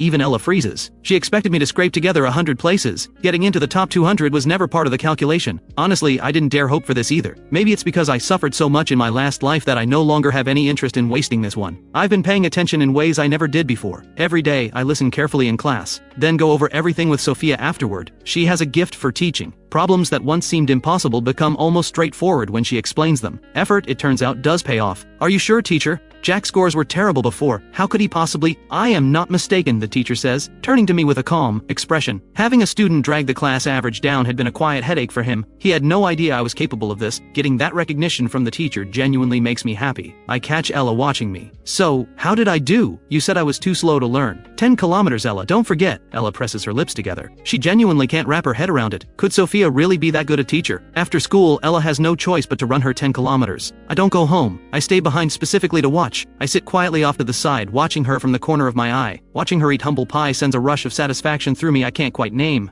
It feels good, really good. Ryan stands nearby, watching me with barely concealed anger at how cold I've become. Bree shoots me a look, then leans toward Ryan. Top 200, who cares? It's not like he came first. Acting like he owns the place. Ella got first and she's not half this pleased with herself. Ryan came second for that matter. Ryan's eyes rest on Ella, running laps on the track. A bet's a bet, he says evenly. Ella can handle a loss. So what if his grades improved? Bree says. He still goes home to that woman. The whole thing makes me sick. Stop spreading rumors about people, Ryan says. Ryan, you're just too decent. Bree gives his shoulder a light pat. By the time Ella finishes her 10 kilometers, the sky is nearly dark. She walks back drenched in sweat and looks at me. Happy now? I nod. Good effort. Feel free to bet against me again anytime. I get to my feet and walk out of the school grounds feeling lighter than I have in a long time. The moment Ella watched my figure leave, I felt extremely happy. And I even took small, skipping steps from time to time. The image she has of me is still a lovesick lapdog. But right now I can't even be bothered to glance back. She thinks about Jack and Sophia. Is he actually going to end up with her? They're equally matched in background. If he really does end up with Sophia,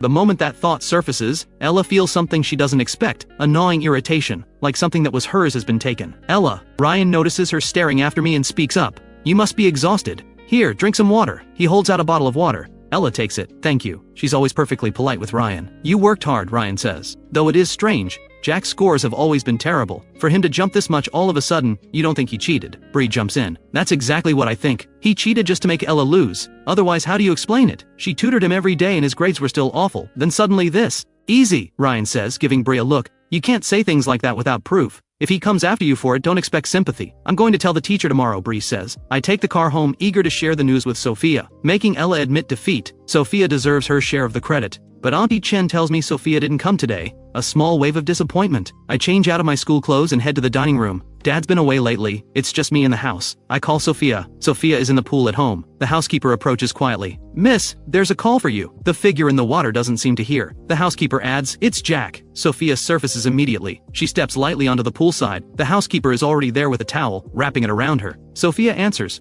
The cool composure on her face softens just slightly. Hello? Are you busy? Did I catch you at a bad time? I was just swimming. I heard you didn't come by today, so I thought I'd call. I smile as I say it. My results jumped. I made the top 200. You know what? Ella ran 10 kilometers today. The moment I saw her get put in her place, it felt so satisfying. Sophia moves over to the poolside chair and sits, listening patiently as I rattle on. After a while I ask, are you still there? Still here, congratulations. I hope I'm not bothering you. Not at all. I have time. You've been coming every day to tutor me. You must be tired. Take a couple of days off. I'll study on my own and message you if I get stuck. Alright? I don't hang up right away. You sound a little off. Did something happen? Do you need me to help with anything? The question catches her off guard. We're partners in this, aren't we? You've done so much for me, I want to do the same. Without her coaching, there's no way I'd have pulled off results like this. I can't just keep taking what she gives without offering something back. Especially when she doesn't need anything material from me. Sophia listens, and at the word partners, the corner of her mouth lifts despite herself. Okay, Jack. The next day I arrive at school, to find the homeroom teacher walking in with a heavy expression. She stands at the front of the room, visibly furious, the tension radiating off her in waves. Her eyes lock onto me. Jack, on your feet. I stand up, staring at the homeroom teacher in confusion. She says, someone has reported you for cheating on this month's exam. Do you have anything to say for yourself? The moment I hear the word cheating, I scan the room. Every eye in the class is on me. Bree sits right next to Ryan, wearing a smug, satisfied grin. The teacher continues, your score last month was terrible, yet this time you improved so drastically it's hard to make sense of. To be safe, we've decided to give you a different set of questions and have you retake the exam. Any objections? Retake the exam? I'm not happy about this at all. Bree can barely contain herself. She jumps up. See, I told you he cheated. If the score was really yours, what's there to be afraid of? Just retake it. She stares at me with that triumphant look, as if she's finally caught me red-handed. I find it almost laughable. You reported me without a shred of evidence. The burden of proof lies with the accuser. That means you need to provide evidence. Otherwise, this is slander. If everyone followed your lead and reported me every day, I'd be retaking exams non-stop. I might as well stop coming to school altogether. The moment I speak up, Ella looks over at me, visibly surprised. I used to be a pushover. Whenever someone came at me I could barely fight back, but this time the words come out sharp and clear. Is this really the same person she's known all this time? She knows me inside and out, yet right now I feel like a completely different person. Seeing me push back with solid reasoning, the teacher says, "It's understandable that people have doubts. Having you retake the exam is also a chance for you to prove your innocence. You don't want people whispering behind your back forever, do you?" The teacher isn't backing down. She clearly doesn't believe I earned that score on my own. I smile. "Of course I'll retake it, teacher. I just think it's completely absurd to be accused like this without any reason. We're classmates after all. I have no idea what Bree's motive is for coming after me like this, and if I score even higher next time, won't she just find something else to say? So since she chose to report me without a single piece of evidence, she should face some consequences. If I'm proven innocent, how about she gets expelled?" Expelled. The word makes the teacher hesitate. Is that going too far, she wonders. Bry's grades are better than mine, so naturally the teacher leans in her favor. But this kind of rumor spreading around, it does serious damage to me. What if the pressure becomes too much and I do something drastic? Wouldn't that be far worse? The moment I bring up the word drastic, the room tenses up instantly. I turn to Bry. "What's the matter? You were so sure I cheated, scared to bet on it." "Of course not," she snaps. My challenge hits a nerve and she takes the bait immediately. She turns to the teacher fuming. "I'm willing to put my future on the line. Everyone knows what Jack grades are like. I can say with absolute certainty, he cheated." My reluctance to retake the exam without a fight only convinces Bry even more that I have something to hide. She says to the teacher, "But if Jack is proven to have cheated, then he should be expelled too. I refuse to share a school with someone like him. Deal." I agree before the teacher can say a word. The teacher then announces, "Jack, come find me in the office after class." With that, she walks out. Bree watches me with pure anticipation, waiting for the show. Ella stares at me, stunned that I put expulsion on the table. She lowers her voice. "Jack, are you sure about this? If they decide you cheated, you're out of here. That's so much more embarrassing. If I were you, I'd go apologize to the teacher. A monthly exam isn't worth this. If you're sincere enough, I can even put in a good word for you. Besides, you wanted to beat me. You watched me run 10 kilometers already. I can let that go." She puts on this caring act, but I just look at her. She's been giving me the cold shoulder lately, acting distant and untouchable. And now she shows up here playing the concerned friend. I smile. "You think I cheated too, don't you? That's why you're standing here putting on this little performance. Instead of lecturing me, why don't you go talk to Bry? She's your boyfriend's best friend after all." Bree may be the one making noise, but Ryan is far from innocent. He just hides behind that gentle, harmless act of his. I'm not about to pretend none of this has anything to do with him. I knew exactly what kind of person Ryan was in my past life. I saw it all. Every time things got rough between Ella and me, he'd be right there taking shots from the sidelines, two-faced to the core. Ella meant well, but seeing me throw it back in her face, her expression turns cold. "I'm doing this for your own good, can't you see that? For my own good?" I look her over with curiosity. "What's wrong? Waiting tables not working out? Coming back to live off me again?" At the mention of living off me, Ella's face darkens. She says nothing, jaw tight. Things haven't been going well at her part-time job lately. Her schoolwork already keeps her stretched thin, and student council piles on even more. She doesn't get home until late every night, and the pay barely covers anything. I spoiled her into a lifestyle she can't sustain on her own. Now she's finding out just how brutal it is to go from luxury to nothing, and especially because of me, she figured I was just throwing a rich boy tantrum, making her life difficult for a few days. But now something feels off. I've stopped chasing after her completely. No matter how badly she treated me before, I always came crawling back. She just stays silent, no comeback. I smile. "Are you still waiting for me to throw a fit for a few days and then come crawling back to make it up to you? I actually get it. I was used to spending freely too. After I was thrown out with nothing to my name, those days left a mark I can't forget. If you've always lived tight, maybe it's bearable. But when you've known nothing but comfort and then it's all stripped away, the pain is something else entirely. Back then I'd lie in bed every night, just dreaming that Ella would suddenly come to her senses, realize I was innocent and come find me, that she'd take me back. But I waited and never saw it. Not until the day I died. I believed in her, and all I got in return was news of her marrying someone else, and then, the truth that she had set me up all along. Ella's days aren't easy now either. I supported her for a long time after all. I don't need your pity, Ella says, pressing her lips together. If you still think I'm coming back to comfort you, you're dreaming. If you want me back, then beg. Maybe if I feel sorry enough for you, I'll be a little kinder, toss you some cash. I say it with a smile. Inside, I feel nothing but ice. It's not like I'd actually forgive her just because she begged, but I do want to see it. Ella on her knees, desperate. She's always been too proud. I can't stand that look on her face. She destroyed me in my past life. This time around, I'm not letting her off easy, so I'll give her just enough hope to keep her going. Not a chance, Ella says, cold. She turns away and doesn't look at me again. I'm in no rush. After class, I head to the teacher's office. Besides the homeroom teacher, the dean of students is there too, along with 2 other teachers from our year. They've prepared a new set of questions. When I finish, the teachers grade it together. The verdict is in. My score is genuinely strong, proof that I didn't cheat on the monthly exam. The teacher looks surprised. You clearly didn't cheat, but why were your grades so terrible before? I think back to how lost I was over Ella. I was immature. I didn't take my studies seriously. Recently, we got a new tutor at home and the results have been pretty clear. Maybe only those who've truly left school behind can understand how precious this time really is. School is one of the few places where effort actually gets rewarded. Step outside those gates, and the world shows you just how brutal it can be. I return to the classroom. The homeroom teacher and the dean come in together to announce the result. Once it's confirmed I didn't cheat, Bry's face falls into pure panic. How is that possible? How did he not cheat? The teacher's expression is stone cold. The attitude in this class has become a real problem. Classmates should be lifting each other up. Jumping to conclusions about someone who's improved is the worst kind of blow you can deal them. I hope everyone takes this as a lesson. I look at Bry. You said you'd leave if I was proven innocent. You're not going back on that, are you? Bree stammers.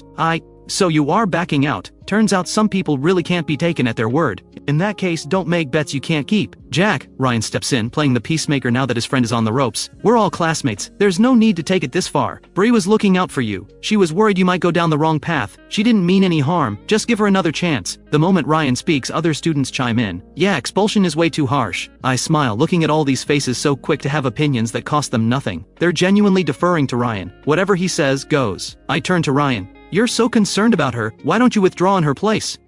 Ryan's lips tighten, eyes fixed on me, and within moments his eyes begin to well up, as if I'm the one bullying him. The rest of the class immediately turns on me. Bry's the one who went after you, not Ryan. Why are you dragging Ryan into this?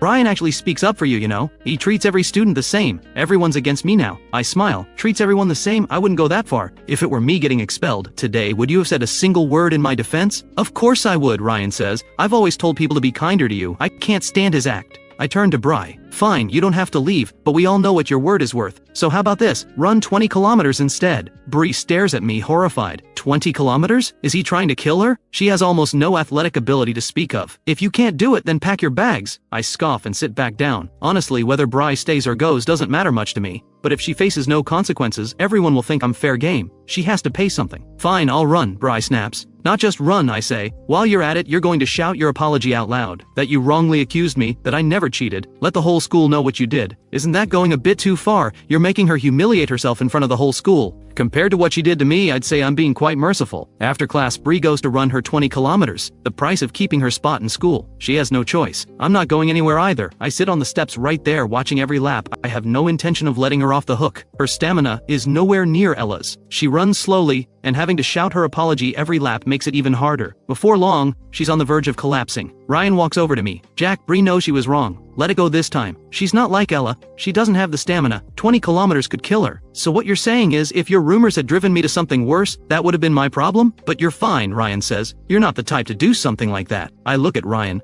The afternoon light hits him from behind, leaving his face half in shadow, impossible to read. That faint air of superiority. I remember, right before I died, Ryan called me specifically to rub it in. Whether he had a hand in what Ella did, I'm still not sure. But he knew. He knew everything. Together they pushed me to my death. And now he has the nerve to stand here and call me out of line. You've got some nerve. How long are you planning to keep up that harmless nice guy routine? You really think I'm going to fall in line like everyone else? Hanging on your every word? If you've got a problem with it, go run in her place. Otherwise, stop talking. Seeing Ryan take the hit, Ella steps in. Jack, that's enough. Ryan was just trying to warn you. If something goes wrong, that's on you. I look up at her. What's this? Saving your hero. Ryan glances at Ella, sees how upset she looks, and sets aside whatever's been bothering him about her home situation. He turns to me. Jack, you hate me and you go after my friends. Is this about Ella? If you think I took her from you, fine, take her back. Ryan, Ella says sharply, don't say that. I have absolutely no feelings for him. Ella rushes to reassure Ryan, the two of them so devoted, so perfectly matched, and I'm left looking like the bitter scheming third wheel. I laugh. Keep her, Ella. I don't do recycling. Before Ella can respond, I continue. As for me bullying Bry, the whole school knows she came after me first. What I'm doing now is practically generous. If she doesn't want to run, she can leave. I'm not stopping her. I used to care about being the good guy, keeping a clean image, never stepping on anyone. And where did that get me? I became the one getting stepped on. This time around, I'm living for myself. I couldn't care less what anyone thinks. Ella takes one look at me and gives up. She turns to Ryan. He's beyond help. If something happens to Bree, he'll regret it. Let's go. She grabs Ryan's arm and walks away. Bree's body gives out after just 10 kilometers. She collapses. Ella and Ryan call it in and rush her to the hospital. I follow. Ella looks at me with barely concealed satisfaction. Happy now? Absolutely. Why wouldn't I be? I pull out my phone and call the hospital director. I have the best doctors assigned to her case, and cover every cent of the medical bills myself. Ella and Ryan had been looking to use Bree's collapse against me. Now they have nothing to say. Ryan stays in the room, watching Bree as she stirs awake. You okay? Bree opens her eyes. Ryan. He gently pats her shoulder. How are you feeling? Everything hurts, Bree says, laying it on thick. I'm leaning against the wall, casually sipping a carton of yogurt. The specialist just checked you out. You're perfectly fine. Your stamina is just terrible. The doctors recommend more exercise. Tomorrow at school, don't forget to finish the remaining 10 kilometers. Bree's eyes go wide. She just collapsed and he's still thinking about those 10 kilometers. Is he actually evil? Are you trying to kill me? Relax, you won't die, I say. If you pass out again, the whole hospital's team of specialists will be right there for you. Bree's face flushes red with fury. I raise an eyebrow, my voice perfectly calm. What's the matter? Thinking about backing out? You could always just withdraw instead. Stop pushing it. I hear your parents both work at Shengda Group, I say. Bree's eyes go wide. He knows, her family. You investigated me. So what? Bree clenches her fists. I'll finish the run tomorrow. Good. The medical bills are already taken care of, and just so you know, as long as those 10 kilometers aren't done, even if you drop dead, I'll have the doctors bring you back. I walk out of the room. Ella watches me leave, that cold expression on my face making her frown. Bree turns out to be fine. After an IV drip and some rest, Ryan and Ella take her home. I'm not idle either. Back home, I photograph the payment receipt and the medical report and post them both to the class group chat. I've seen enough setups in my time. I'm not giving anyone ammunition to use against me. Only after all of that I finally lie down. The next day, Bree dutifully runs her remaining 10 kilometers. After everything, she doesn't dare act up in front of me the way she used to. Whatever resentment she holds, she keeps it to herself. No more pointing fingers at me to my face. The other students start looking at me differently too, with a new edge of caution. Everyone saw what happened to the last person who crossed me, and on top of that, he's loaded. Cross him, and he'll even foot your hospital bill. They've stopped calling me a simp,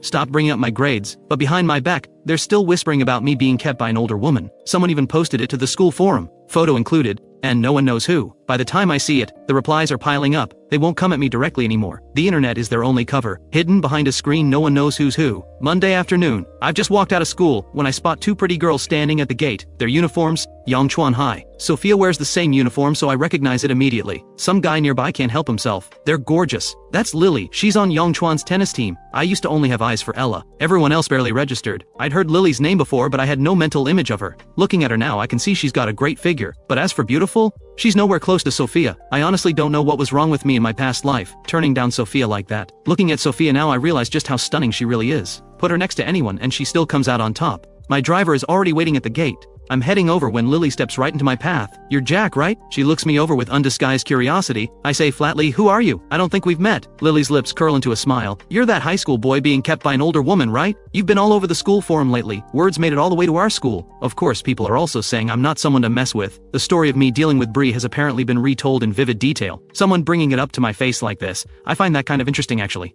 I'm not annoyed. I ask calmly, Lily, is it? Lily stares at me caught off guard. You know who I am? She recovers quickly. I heard you used to support Ella. Is that true? You're not interested in me, are you? I'm not the type to live off someone. She clutches her chest dramatically, as if me knowing her name was some kind of assault. I look at her, genuinely amused. Is your family too poor to own a mirror? If you really can't afford one, I'll give you the money. Go take a good look. You think I'd be interested in you? I hitch my bag up and walk away. Lily stands there, ego bruised. Excuse me? Who talks like that? I don't even look back. I get in the car. Lily stands there and slowly a smile creeps onto her face. Jack, right? You've got some nerve calling me ugly. I won't forget this. When I get home, Sophia is there. She's been gone for days. Finally showing up. Snowball hasn't seen her in days and goes absolutely wild with excitement. Done with everything? I ask. Sophia stands up and I glance at her. Honestly, she's just too good looking. I thought maybe you found tutoring me too annoying and decided to quit. I did try other tutors recently, but honestly none of them explain things as well as you do. Not at all, Sophia says. Things just got a little hectic, so you don't need to explain yourself to me. I'm just glad you're here. If you have things to take care of, go ahead and take care of them. In my past life, after everything I put her through, she still thought of me at the end. Even arranged to have my body taken care of. After what I did to her, a few days of being busy is nothing. Sophia gives a small nod. Let's get to studying, I say, and I actually mean it. We walk into the study together, a few days apart, and I've stacked up a whole list of questions for her. While I work through my assignments, Sophia sits beside me watching. She's seen what's been circulating online, of course. She'd been a little worried, wondering if I was taking it hard. But seeing me now, she can tell I'm holding up fine. The words of concern she'd prepared stay unspoken. Sophia's phone buzzes. She flips it over and glances at it. A message from Lily. Sophia, you're definitely coming to the tennis match on Thursday, right? Sophia already promised, but Lily always worries she'll change her mind. Sophia tends to do things on a whim. Sophia types back a single word. Yeah. After the session, Sophia says, I'll be at your school this week. I look up surprised. There's a tennis match. It's being held at Manhwa's courts. Then I'll be there to cheer you on, I say. Sophia gives a small nod. She thinks back to every time she'd seen me before. I was always trailing after Ella, eyes for no one else. Maybe she never once crossed my mind. But now, hearing me say I'll come cheer for her, the faintest trace of a smile touches the corner of Sophia's mouth. The match is Thursday afternoon. Before it even starts, the school is already buzzing. Yangchuan's girls' tennis team is seriously strong, people whisper. Lily came to our school. She's so pretty. Please. She's nowhere near our campus queen. Ella is the whole package, looks and grades. Ella's grades are top tier. Her tennis game is strong and she's easy on the eyes. Naturally, she has no shortage of admirers. Ryan has been in a foul mood lately. What I said about Ella's father being a gambling addict keeps getting under his skin. He's seen that type before. I have my nose in my book tuning them all out. Back in the day, if Ella had a match, I would have been the first one rallying people to cheer for her. Looking back now, it seems ridiculous, and with everyone talking about me and an older woman, the others are busy rallying for Ella. No one even bothers to include me. But someone brings up, I heard Sophia is at Yongchuan too. Do you think she'll come?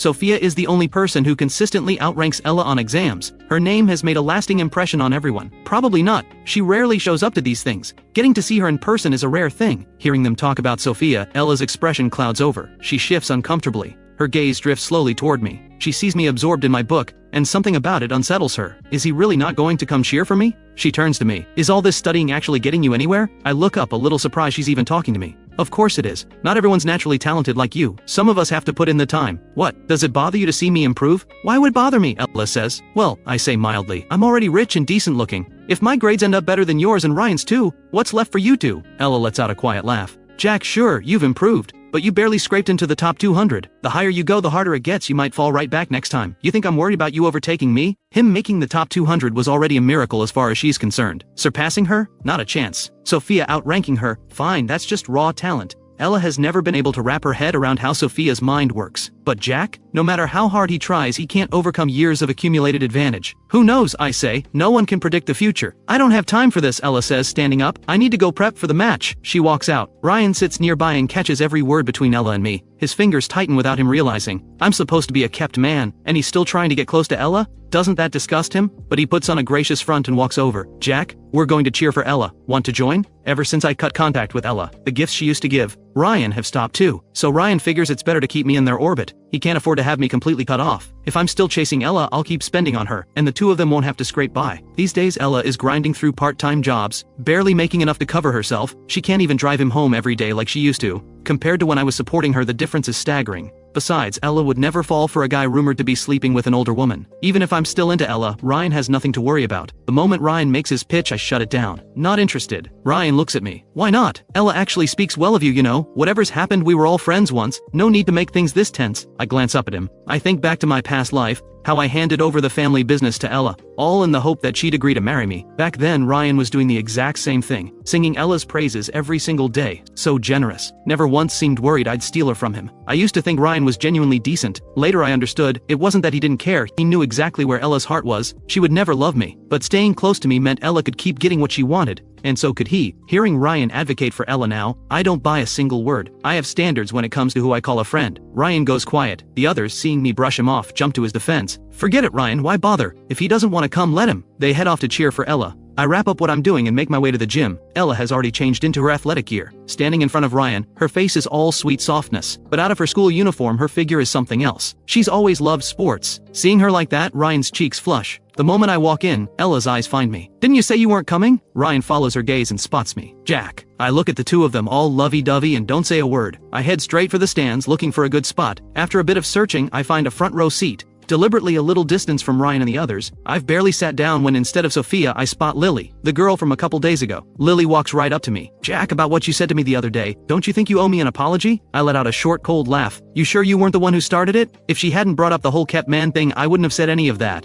Lily looks at me, genuinely puzzled. How did I provoke you? Is it polite to say someone's being kept by an older woman? If not you, then who exactly should I have said it to? Lily shrugs. Everyone's saying it. So if everyone said you were into girls, does that make it true? Lily snaps to attention. Who said that? She actually believes it. I can't help laughing. Lily gives me a curious look, refusing to let it go. You asked about my name last time. Were you thinking about keeping me? I'm genuinely speechless. Clearly you still haven't looked in that mirror. Lily tries again. Between me and Ella, who do you think is prettier? Ella may be Manhwa's campus queen, but Lily is confident she holds her own. I smile. What? Are you into her? Lily quickly cuts me off before I can go further. I meant, do I have a shot with you? You were so into her before. Why not give me a try instead? She tosses her hair with deliberate flair and winks at me. A guy nearby gasps. She's gorgeous. I've never witnessed a more shameless pickup attempt in my life. I turn away. At that moment, a shriek erupts across the gym. I look toward the entrance. Sophia has walked in. Everyone who had been focused on Lily instantly shifts their gaze. Every single eye in the room finds Sophia. No one expected her to actually show up. The moment Lily spots Sophia, she drops our conversation entirely and rushes over. Sophia! I see Sophia and can't help but smile. I wave. Sophia sees me. Her expression stays calm as always. Lily stands beside Sophia, follows her gaze and sees me waving with genuine enthusiasm. She smirks. So he's not into me because he's into Sophia. Too bad. Sophia has never been interested in any guy. She never even gives them a second glance. He's going to be disappointed. Sophia and Lily head off to warm up, but all eyes stay on Sophia. Ella doesn't miss the look on my face. The second Sophia walks in, I'm practically a simp. Ella lets out a quiet, contemptuous laugh. Ryan watches me. Is Jack actually falling for Sophia? In truth, the moment Sophia walked in, Ryan felt it too, that pull, but he knows with absolute clarity that someone like Sophia is simply out of reach for him. Not only is she exceptional in every way, but her family background is solid, and word is she's not even interested in guys. Unlike with Ella, he's not about to pine after someone who's completely out of the question, but apparently I have no such self-awareness. A guy rumored to be kept by an older woman, reaching for the moon. Sophia's grades, background, and money all surpass mine. If I were still chasing Ella, Ryan could at least understand that, but going after Sophia? That he genuinely cannot comprehend. Ella doesn't respond.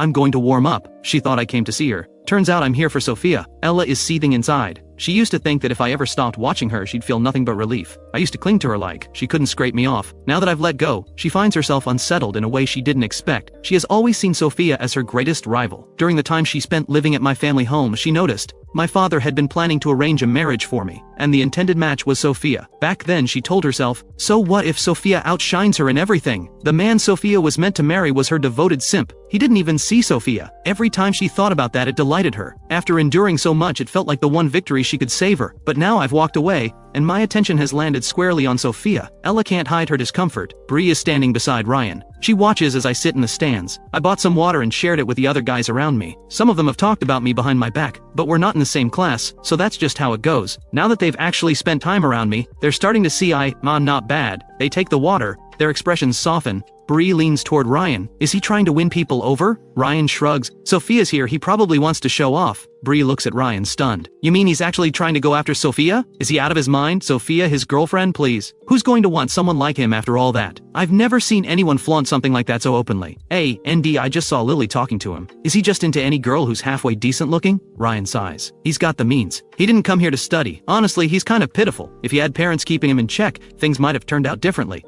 Bree scoffs. Pitiful? You're just too kind, always making excuses for everyone. Bree only dares to mock me behind my back now. Not a word to my face. The girls' tennis match gets underway. I watch closely. Today's match is brutal from the start. Lily and Ella both pick up yellow cards within the first few minutes, leaving the crowd stunned. Under normal circumstances, matches don't start this heated. Ella came in with one target, Sophia. She's determined to outplay her, to make me look at her again. She doesn't have to want me, but I am not allowed to stop wanting her. She wants to prove she's the one worth loving. But Lily came out of nowhere and has been going straight at her. For Sophia, this match is effortless. She's not even playing at her real level. Yongchuan's school team is strong, but Sophia is in a league of her own even compared to them. After a few solid shots, she starts coasting. I sit quietly watching her. Her whole energy is completely different from everyone else. Ella is fighting to win and finding no opening. Meanwhile, Sophia looks like she came here for fun. At the half, the players' rest area is right in front of where I'm sitting. Sophia watches Lily. You're going hard today. She's noticed Lily zeroing in on Ella. That's not like her. Some guy called me ugly, Lily says. I need to put on a show, make him understand what I'm capable of.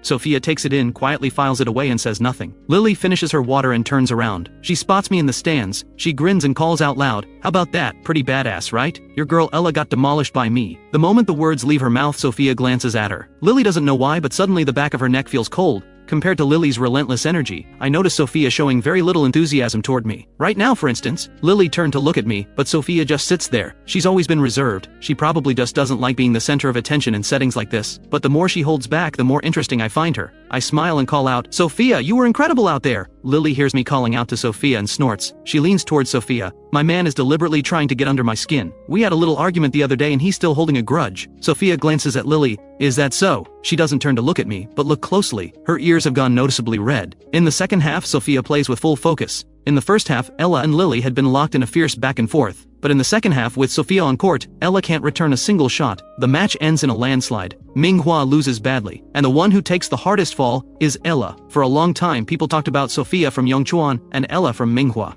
In the same breath, the general consensus had drifted toward them being roughly equal. Today's match settles it. In every way that matters, Ella cannot compete with Sophia. Every time Sophia scores, I lose it. I can barely stay in my seat. Before, I never paid Sophia any real attention. I had no idea what she was actually capable of. Looking back now, I really was blind. Ryan and Bree had rallied their people to cheer for Ella. Now they sit in silence, nothing left to say. My section is packed with Sophia's fans. Everyone around me is ecstatic. And me, I'm the most worked up of all. Eyes locked on Sophia, I'm practically squealing under my breath. Bree mutters, does he even remember which school he goes to? Thank God Sophia wouldn't look at him twice, otherwise it'd be physically disgusting. The words are barely out of Bree's mouth when Sophia, just off the court, walks toward the stands and stops right in front of me. As she approaches, the guys around me are all reacting. I look at her. You were amazing. Sophia says, water. Her voice is like a gentle breeze, soft and smooth. I never imagined one person could be this exceptional in every way, and have a voice like that on top of it all. The guy closest to her quickly holds out a bottle, but Sophia doesn't take it. She looks at me. I pick up a bottle and hold it out to her. You really were incredible. My voice comes out soft. Those few simple words are enough to make the corner of Sophia's mouth lift.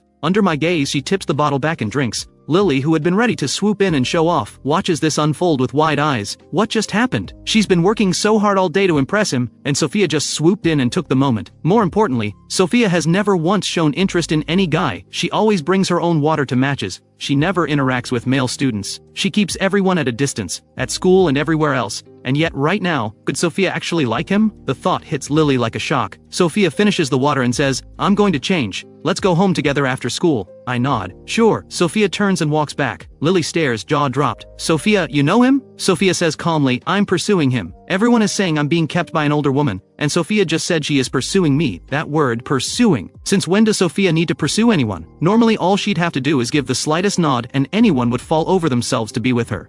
Noticing Lily staring, Sophia asks, what? Got a problem with that? Lily doesn't dare have a problem. She just never imagined I was the one Sophia had her eye on. She's been flirting with me all day, and it turns out she was flirting with Sophia's person. Thinking back to everything she said in front of Sophia earlier, Lily wants to slap herself. She scrambles to apologize. I swear I didn't know. If I had, there's no way I would have acted like that toward him, not toward your guy. Sophia's expression stays completely composed. It's fine. He wasn't interested in you anyway. Lily genuinely wants to say, was that necessary? Seeing Sophia completely serious, Lily asks, so where exactly do things stand between you two? Sophia answers, he hasn't fallen for me yet. She's my tutor, yes. But Sophia suspects I haven't truly fallen for her. I used to like Ella. Maybe Sophia is just someone I'm using to get under Ella's skin, but if she can be useful to me in some way, she's fine with that. Being by my side is already enough to make her happy. Lily takes in what Sophia said, and glances back at me in the stands. I'm standing there, looking her way. All that cheering I did, Lily thought I was just a simp for Sophia. Turns out Sophia is the one doing the chasing. The two people at the center of it all are completely calm. Everyone else is losing their minds over what they just overheard. The group chat explodes. Does Sophia actually have feelings for Jack? Not long ago I was Ella's simp. She didn't even see me. I ran errands for her like a servant, day after day. And now the person who outclasses Ella in every way has gotten herself tied to me. Ella comes out of the locker room, changed and dark. She lost the match. And the one who beat her didn't just win, she crushed her. Ryan and Bree trail behind, wanting to say something comforting, but they can't find the words. They're just as deflated. A moment ago they were certain someone like Sophia could never be interested in me. Then they watched her walk straight up to me herself. Bree says, is Sophia blind? How could she possibly be interested in him? Does she not know who Jack is? Ryan's expression is stone. He used to tell himself, no matter what I did, Ella would always choose him. But seeing Sophia connect with me today, pushes him to the edge. Why someone like me, already rich, is now somehow within reach of someone like Sophia. Maybe they just didn't try hard enough. If they had gone to cheer for Sophia today, maybe things would be different. I walk out of the gym. The guys who were sitting with me earlier look over. Jack, you know Sophia. I give a casual nod. Are you two together? They were close enough to see it. The way Sophia looked at me was unmistakable. They can't help wondering. No, I say, we're just engaged. I'm warm towards Sophia, sure, but that's largely because of what I lived through before. This time around, I genuinely don't know what she thinks of me beyond the engagement. After what happened with Ella, I don't dare assume. I'm not about to become anyone's simp again. Seeing their curious faces, I add, our families know each other. That's all. They look at me. So your family actually is wealthy. We thought, I don't dodge it, that I was being kept by an older woman. A few of them look guilty. That's what the post said. Someone was picking me up from school. I laugh. Think what you want. It doesn't bother me. It's not true, and frankly the whole thing is just funny, like I need someone to support me. I wave goodbye to the guys from the other classes and head back to my classroom. I walk in and everyone stares. I'm used to it by now. I sit down quietly. The girl at the desk in front turns and stares straight at me, her tone dripping with passive aggression. We lost the match and you look perfectly happy about it. She and Ella are on the same team. I smile. You lost the match, I didn't. Why wouldn't I be happy? Getting noticed by Sophia, you must feel pretty special, she says. I let out a quiet laugh. What's wrong? Upset she didn't notice you. That shuts her up. She turns back around fuming. A little while later, Ella comes back with Ryan and Bry. Ella drops into her seat. I glance at her. I can sense it. Ella's anger is reaching a boiling point. She's always like this after losing to Sophia. I used to rally behind her, sharing her frustration. Now I just find it funny. Ella's gaze lands on me. She sees me smile, and her eyes go colder. Why are you looking at me? I say. Your skills weren't good enough. That's not my fault. Ella stares back at me. She lost, and instead of even a word of comfort I'm sitting here mocking her. It gets under her skin. Every time she lost to Sophia before, I'd buy her things, bring her gifts, coax her out of her mood, tell her she was better than Sophia in every way. Now I'm the one making it worse. The bell rings. I pack up quickly, stand, and walk out. Seeing me leave, Ella stands too. She grabs her things and follows. She moves fast. Ryan can't keep up. I've barely reached the stairwell when Ella is right behind me, grabbing my arm. I turn and look at her. What are you doing, Ella? Ella stares at me, eyes red. I stop. She holds herself together barely. Are you really planning to be with Sophia? The question catches me off guard. She never used to care about things like this. What's going on with her? The way she's looking at me, like I'm the one who let her down. I reach to remove her hand from my wrist, but she's gripping tight. I can't help but laugh. Wasn't I the one you found suffocating? You told me every day I spent chasing you felt like a nightmare to you. Those were her exact words. Right before I died. I didn't know until she said it. All that love I poured into her, it disgusted her. Turns out giving someone everything you have doesn't make it precious. To them, it was just a burden. Ella freezes when she hears me. She insists she never said anything like that. She has no memory of it at all. Of course I know the Ella standing before me never said those words, but that doesn't mean she never thought them. I let out a cold laugh. But you always hated me, didn't you? If you didn't hate me, why were you always with Ryan? Why did you give him things that belonged to me? I treated you so well, and yet you treated me like a servant. As I say the words, I squeeze out a few tears. The truth is, I feel nothing for Ella anymore. After everything I've been through, all that's left inside me is hatred. I've lived this once already. There's no way I could ever love her again. But the Jack of my past life spent his entire life chasing after her love, desperately hoping she would give him just a little more, and in the end, he was left with nothing but a miserable fate. Every time I think back on it, a deep hollow sadness floods through me. That overwhelming grief rises up before I can stop it. If I hadn't been given this second chance, the version of me she abandoned in that rundown apartment, how pitiful he must have been. The thought alone makes my eyes sting. Ella stares at my reddened eyes. She only came looking for me because she couldn't stand seeing me get so close to Sophia. But this time, she sees something in my eyes she has never seen before. Real pain. She never liked me, she liked Ryan, so why does my grief make her feel like she has committed some unforgivable sin? Did she really hurt me that deeply? I don't know, Ella says quietly. I just don't want to talk about feelings. Even now she's still making excuses. I reach up and wipe my tears away. I know, you just don't want anything with me. You and Ryan are the ones who are perfectly matched, right? So whether I'm with Sophia or Lily, that's none of your business, is it? She wants to say something more. My reaction has clearly stirred a guilt she wasn't expecting. While we're still facing each other, Ryan and Bri have already appeared. Ryan stands at the top of the staircase looking down at me and Ella. He stares at us, visibly surprised. From where he stands, we're standing very close together, and Ella still has her hand wrapped around mine. The moment Ryan appears, something clicks in Ella's mind and she quickly lets go. I watch her instinctive reaction and give a bitter smile. Of course, seeing me with Sophia must have rattled her. After all, her cash cow just walked away. But Ryan will always be the one who matters most to her, and I'm just dying to watch things get messy between them. I lower my head and say, so please don't come looking for me in private. I wouldn't want Ryan to get the wrong idea. Without waiting for a response, I turn and head downstairs. The moment I reach the bottom of the stairs, those glassy, tearful eyes are wiped completely clean. I have absolutely no reason to cry over a snake like her. That little performance upstairs? Just me having a bit of fun. She deceived me so thoroughly in my past life. This time around, I won't let her off so easily. When she's at her lowest, I'll always leave her just a flicker of hope.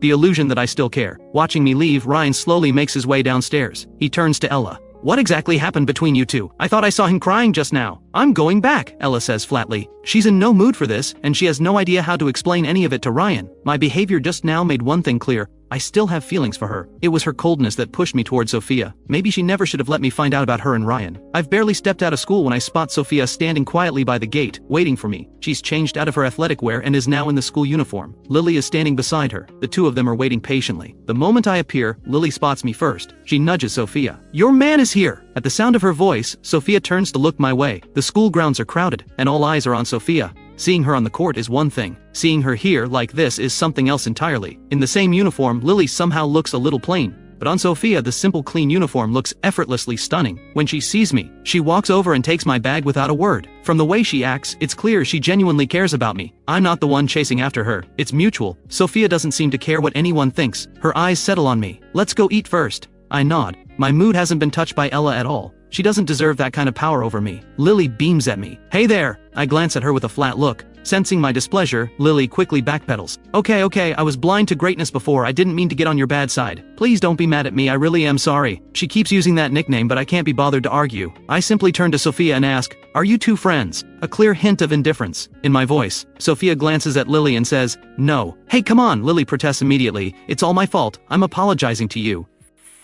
You were the first person to say to my face that I was being kept by an older woman. I remember it perfectly. I was wrong, Lily says in a small voice. It's all those people online spreading nonsense. I'll get to the bottom of it and find out who started it. I'll make it right for you, I swear. The car from Sophia's family has already pulled up. Sophia ignores Lily entirely. She opens the car door and looks at me. Get in! Lily stands at the roadside watching us both get in. She gives a polite wave. I won't keep you then. I'll head off first. See you next time. Wishing you two a lifetime of happiness and a house full of kids. Sophia rolls up the window with a sigh. Ignore her. I didn't expect you to know her. Sophia reaches over and buckles my seatbelt for me. We just play tennis together sometimes. The mention of tennis brings her match back to mind. The way she moved on the court. I can't help myself. Sophia, you are incredible out there. You scored so much on your own, you should have seen the look on Ella's face. Sophia takes the praise with quiet composure. She's just not good enough. If it weren't for Ella, she wouldn't have shown up to that match at all. Hearing Sophia speak about Ella so bluntly, I find that rather amusing. I didn't think she had it in her to talk about someone like that. Though to be fair, everything she said was true. You really are something else, I say. I honestly can't find a single flaw in you. You're beautiful, your grades are great, and now this. Every guy sitting near me today was totally taken with you. I don't know any of them, Sophia says simply. Of course you don't. I'm just saying, you're remarkable. But showing up at my school like this, staying so close to me, aren't you worried about what people might say behind your back? Sophia looks at me. What would they say? There are still people online saying I'm being kept by an older woman. People at school say it too. My reputation isn't exactly spotless. I don't care about any of that, Sophia says. I smile slightly. From her expression it's clear she already knew about the rumor. She hasn't brought it up once in the past few days. Could it be that she came, today, partly to stand up for me? The driver takes us to the restaurant. We've barely sat down when my phone buzzes with a message. I open it. It's from Ella. 2 words. I'm sorry. Jack stares at the screen for a moment. She actually apologized, so she really doesn't want me getting close to Sophia. Maybe that's just human nature. No matter how much she looked down on me, the moment I stop chasing her and turn to someone else, she panics. What do you feel like eating? Sophia asks. Anything works for me, you pick first. Sophia orders a few dishes, then remembers Jack likes spicy food and adds a few more for him. They've been having dinner together most evenings lately. Sophia knows him well by now. Uncle Owen still hasn't been back recently. He's been really busy, I say with a sigh. The topic weighs on Jack. In his past life, his father died in a car accident just before his college entrance exams. These days he's focused on pushing his grades up, and the time he gets to spend with his father is scarce. His father has always been this way. Even when Jack wanted more time with him, there was never enough to spare. But Jack has a plan. When the time comes, he'll find a way to keep his father from leaving that day. That should be enough to stop the accident. Sophia watches Jack chew quietly, his eyes fixed on the table, clearly lost in thought. She's noticed he drifts like this sometimes. Her instincts tell her there's something he's keeping hidden, but if he doesn't want to share, she won't push. Ella returns home to find her father Steve back, the same man who has spent the last stretch of time gambling. He's waiting in her room. When he sees her walk in, his expression is cold. How are things going with Jack lately? Nothing's going on.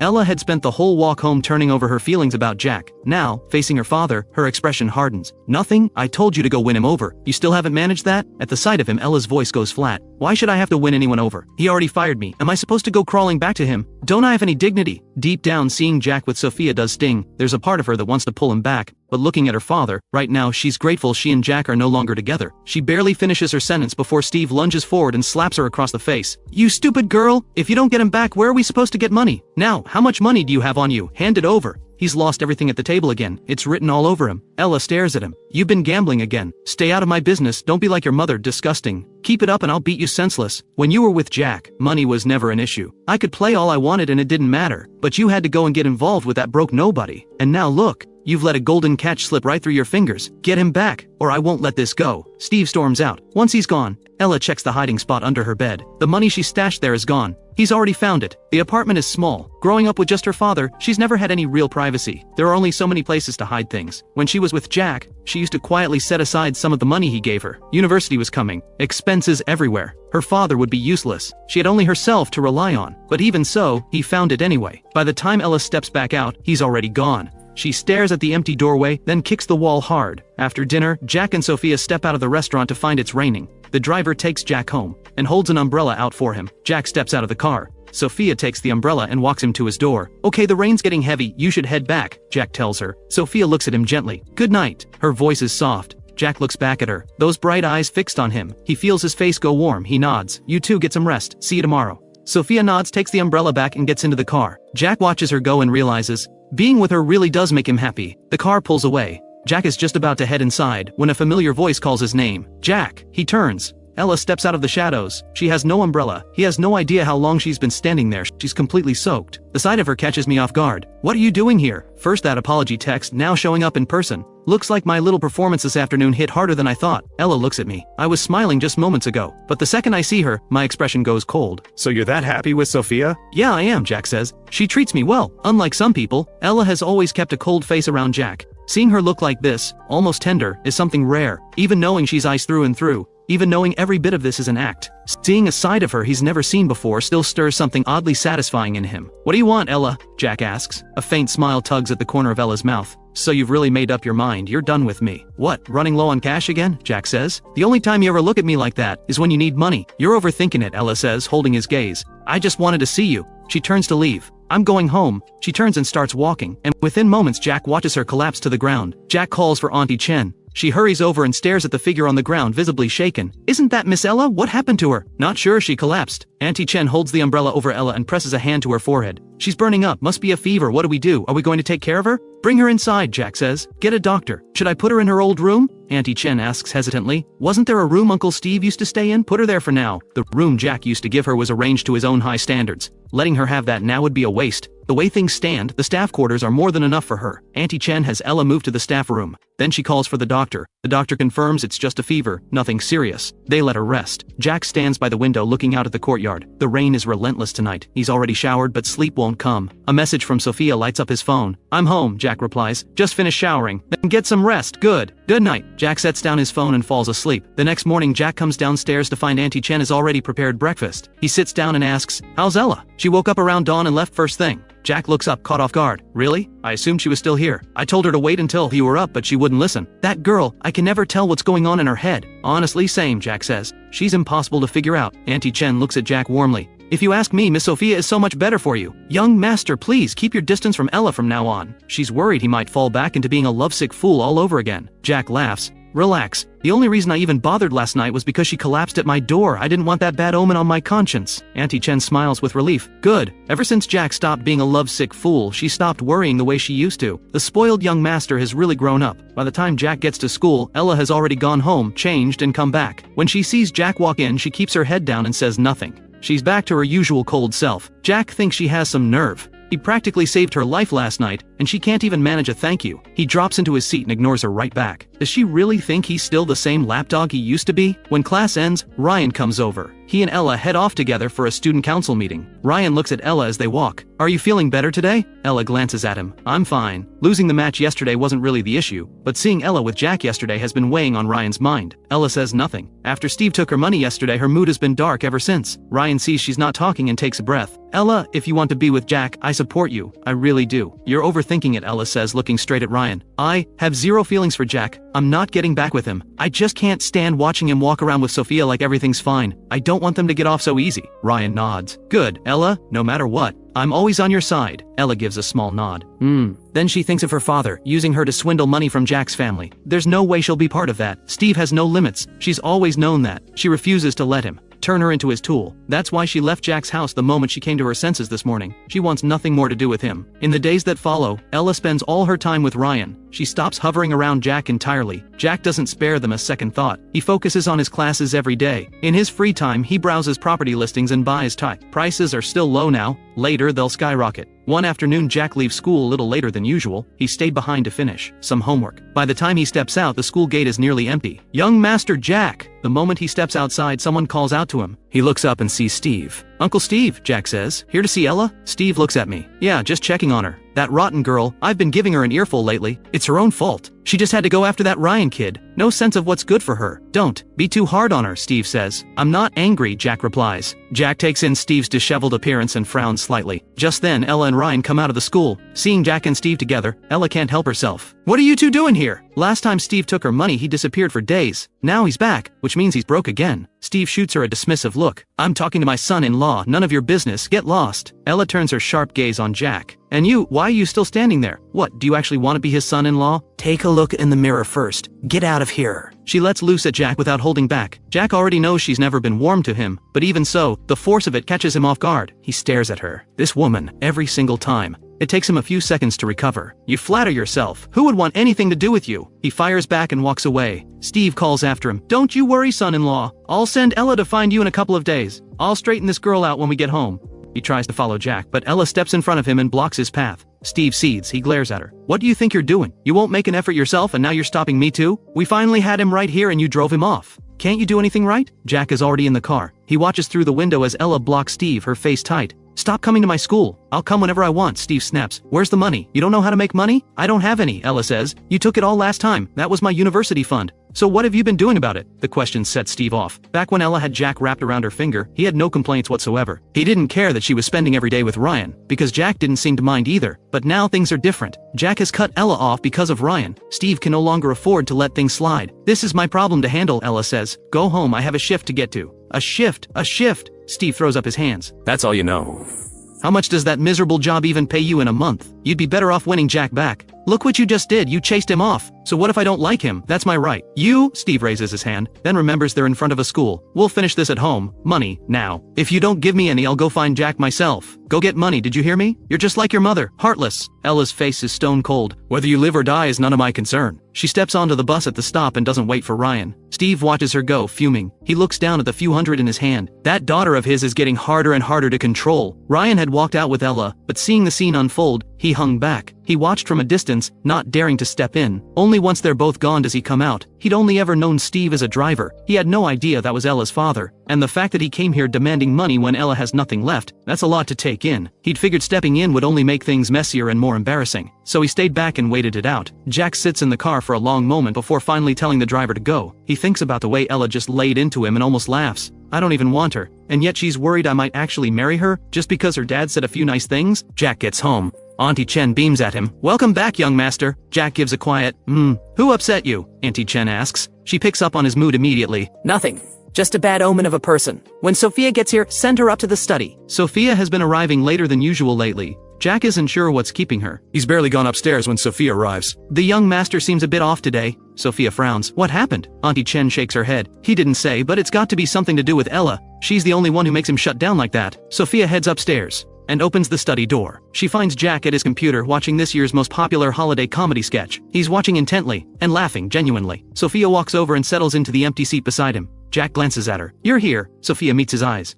Got held up. You've been busy lately too. She used to arrive early every day, always finishing school before Jack, but lately something seems to be filling up her time. At the mention of it, Sophia nods. It won't affect our sessions though. I'll always make time to come and your grades have been improving a lot lately. Jack looks at her. You're planning to study in the capital after graduation, aren't you? The question catches Sophia off guard. Truthfully, her family has been pushing her to go for a while now, but she stayed. She looks at him. How did you know? Jack smiles slightly. Because I lived it once already. But that all happened after the college exams. Things I haven't told her. Back then, it never crossed his mind to leave. Ella had chosen a local school, so he stayed too. In truth, Ella's scores in that life were high enough for the top 2, but she chose to stay in Yunville. Jack never understood why. Maybe she couldn't bear to leave this place. Maybe she couldn't bear to leave Ryan. He never kept anything from her, but she never told him anything. And then his father died around that time, making everything worse. I'll go, Sophia says, but probably after the exams are over. Do you think my grades could get me into a school in the capital? Sophia looks at me and nods. Yes, if you really want it, you can get there. Jack closes the video on his computer and stretches. Then that's the goal. Sophia blinks, a little surprised. You want to go to the capital?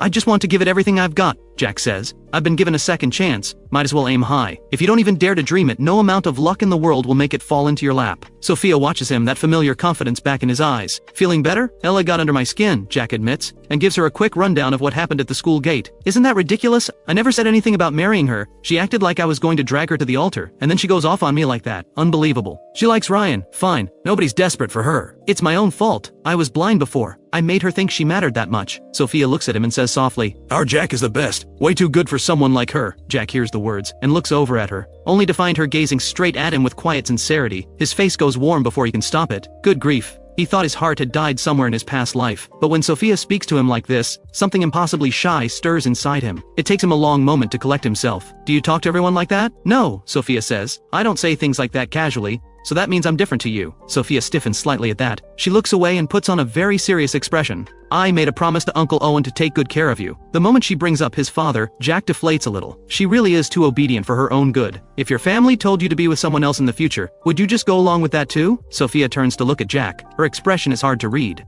Seeing the question land somewhere deep, Jack waves it off. Forget it, I was just joking. Don't take it so seriously, you make me feel like I'm picking on you. Jack gets the sense that Sophia might not actually have feelings for him. Sophia, is there someone you like? Sophia blinks, thrown by the question. Why are you asking that? Just curious, Jack says. Your arrangement with my dad is your business, but you must have your own feelings about things. If there's someone you actually like, don't force yourself to stay. Sophia looks at Jack for a long moment before she speaks. We've been spending every day together lately. Are you getting tired of me? There's a flicker of hurt in her eyes. Jack gets to his feet. I'm going to head home. That's not what I meant at all. I wasn't trying to push you away. Hey, Sophia, come on, don't be like this. But she's already gone. Auntie Chen sees her coming downstairs. Miss Sophia? I'm heading out, Sophia says, her expression tight. Of course, take care, Auntie Chen replies. Jack comes downstairs to find Sophia already gone. Auntie Chen looks at him. What happened? She's upset again, Jack mutters. I was just making conversation. How does she manage to take offense at everything? She's so sensitive. Just as Jack moves to go after her, Auntie Chen stops him. The people from the property company said they'd be coming by shortly. Jack remembers. He's been in the middle of some property deals. He reins himself in and stays to handle business first. When Ella gets home after her shift, Steve is still there. Any other time, he would have left by now. But he's come back with nothing, ransacked the apartment for money and found none, and is now sitting there smoking. When he sees Ella walk in, Steve says, "Worked all night and brought home what? A few pennies? If you give me $1,000 a month, that's already impressive. Still not worth a fingernail clipping compared to what Jack could give. Whatever I earn it myself," Ella says. And what does effort get you? You couldn't earn in a lifetime what Jack used to hand you. Don't get full of yourself just because you work hard. This world runs on money and connections, nothing else. Remember when you lived at Jack's place? The life we had then. Look at us now. I'm not doing it, Ella says.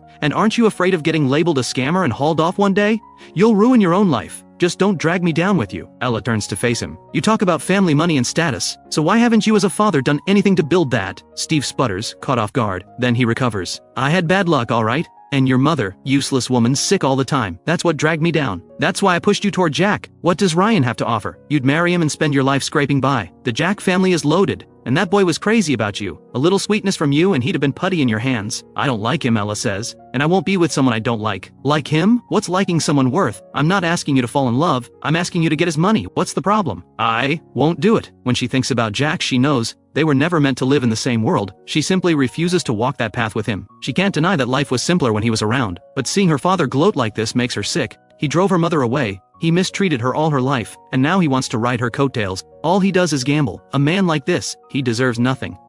Steve snorts. If I hadn't given you those looks of yours, do you think anyone would even glance your way? And sure, your grades are good, but mine weren't bad either back in the day. Owen isn't anything special. His test scores back then weren't even as good as mine. He only got where he is because his family had money. Ella's expression goes stone cold. She walks straight into her room and shuts the door. Steve stands outside ranting for a good while. Ella rolls up some tissue and plugs her ears. The next morning at school, Jack sees Ella walk in. There's a visible mark on her face. Jack stares. What happened to her? Did someone hit her? He thinks back to yesterday's scene with Steve. Did he actually beat her when she got home? Ella takes her seat. Everyone who notices goes quiet. Ryan sees her too. The sight of the injury visibly shocks him. Ella sits down without a word. Jack watches her. This stubborn as a mule, perpetually unlucky girl. He can't help himself. Did your dad hit you? Ella turns to look at Jack, her face cold. What, you want to help me again? Fine, give me a few million then. He's racked up a mountain of gambling debts. A few million from you and I'll date you, how's that? When she speaks, her eyes are full of mockery, as if she's mocking me for my stupidity. It's the kind of look that makes your blood boil. I was just asking a simple question, Jack says. And you jump straight to millions, and dating me on top of it. What kind of logic is that? Then stay out of my business. Ella looks away, head down. The truth is, it wasn't her father who hit her. Debt collectors showed up at the house early this morning, looking for Steve, and Ella got caught in the middle. They warned her to get the money sorted. When she lived at Jack's, none of this would ever have reached her. Her father had a decent salary back then, and Jack's money kept coming in. Even when Steve took from her, he never cleaned her out entirely. She spent freely on purpose. She spends money freely, simply because she does not want to give all her money to her father. Compared to those days, the life she's living now is a disaster, but she refuses to get close to Jack again. If she did what Steve wanted, stringing Jack along, draining him, she's afraid she'd end up becoming just like her father. Jack looks at Ella with an expression full of warmth. Actually, I do care about you. The word care catches Ella off guard. She looks at him. Jack's smile curves. I care about how you're doing. The moment I hear things are going badly for you, I feel completely at ease. That warm, sincere expression, delivering the most infuriating words imaginable. Next time your dad goes after you, Jack adds, let me know. I'd love to be there to cheer him on. Ella yanks out her textbook, her expression murderous. Pushed past her limit, she finally snaps. You don't actually think being with Sophia is going to make you happy, do you? She's way out of your league in every way. Someone like her getting close to someone like you? She has to have an agenda. Jack clenches his jaw. What happens between me and Sophia is none of your business. Jack glances over at Ryan, who is sitting there diligently writing something. Usually he'd have rushed over to check on Ella by now, but today he hasn't even looked her way. He's just focused on studying, Ella says. Right, Jack says. And when your dad showed up yesterday, he was right there, staying well out of it. Ella, tell me you're not about to get dumped by me and then by him too. Ryan has always been sharp. He never lets himself get pulled into anything that could hurt him. Ella may have everything going for her, but Ryan must have serious reservations about that gambling father of hers. In the past life, the reason their love story worked at all was because the Jack family was quietly carrying the weight for both of them. Back then, Ella had access to unlimited funds to manage her father. Now that Jack has cut ties, the cracks in Ella's life are showing. In that other life, something like this would never have happened to Ella. Jack had taken care of everything before it could. Now, Jack's words leave Ella with nowhere comfortable to look. Just as Jack predicted, Ryan doesn't come to find her after class. He seems busy. Bry comes over and takes one look at Ella. "Hey, what happened to your face? Did you get into a fight? She's a model student." This kind of thing seems out of character. Ella just says, "It's nothing." Bree glances at Jack, then back at Ella. "Should we report it to someone? Do you need help?" "No." Jack watches Bree fuss over Ella and wonders aloud, "What's Ryan so busy with?" Bree glances back at Ryan and tells me, "Ryan's been working on a speech the teacher assigned." "Why?" "Ah," I say flatly. "Busy then." Meanwhile, Ella's sitting here injured and he hasn't even looked over. Bree bristles. "That's between the two of them. They know what they're doing." "What do you mean by that?" "Ryan cares more about Ella than anyone. He's the most devoted person to her there is. They're even planning to apply to the same university. Not that you'd manage that. No matter how much money your family has, you can't buy your way into the college entrance exam." As Bry talks, Ryan sits nearby listening, desperately wishing he could clap a hand over her mouth. He's been trying so hard to stay invisible, and here's Bry blabbering on and drawing every bit of attention right back to him. I turn to Ella. "Which school are you planning to apply to?" In the past life, both Ella and Ryan ended up at Yunville University. But Jack has always been curious. Why did Ella settle for that when she could have gone to the top two? Back then he assumed it was because of Ryan. Ella looks at him. "Why do you want to know?" "Just curious," Jack says with a grin. "I figured if I knew where you two were going, maybe I'd apply there too. It'd be nice to all be at the same school, right? And I'd get to see firsthand whether you two really are built to last." "Are you serious?" Bree cuts in. "Your grades are nowhere near theirs. You really think you can keep up? Sure, you've improved, but you're not even in the top 10 in our class. You think you can get into the same school as them?" Ella seems to share the sentiment. She looks at him almost dryly. "We're going for the top two. Come along if you can." Ella does genuinely want to get into the top two. Getting into the capital means escaping Steve, ending his harassment, and maybe finding her mother. "So Yunville University is off the table?" Jack says, genuinely surprised. "Why would I settle for Yunville?" Ella says. "That might be your ceiling, it's not mine." "Alright then," Jack says with a smile. "Top two it is for me too." Bree finds it amusing, but she holds back from saying anything more. She's worried she might go too far and actually make Jack angry. She goes back to sit beside Ryan. "Jack is too much," she whispers. "He said he wants to get into the top two. He doesn't actually think his grades are that good, does he?" Ryan looks up at Jack. He had once hoped Jack would fall back into his feelings for Ella, but Sophia's arrival has made that feel increasingly unlikely. His eyes linger on Jack. He turns to Bree. "Tell me, do you think Jack still has feelings for Ella? If he does, that would be ideal. If Jack still liked Ella, at least Steve would stop showing up at school making scenes, and Ella would have money again." Bree hears him and narrows her eyes. "If he even thinks about going back to Ella, I'll tear him apart." Ryan glances at Bree. Having a friend who completely misses the point every single time is genuinely exhausting. That afternoon, Ryan and Ella head to their meeting. Once they're alone, Ryan turns to her. "That injury, what happened?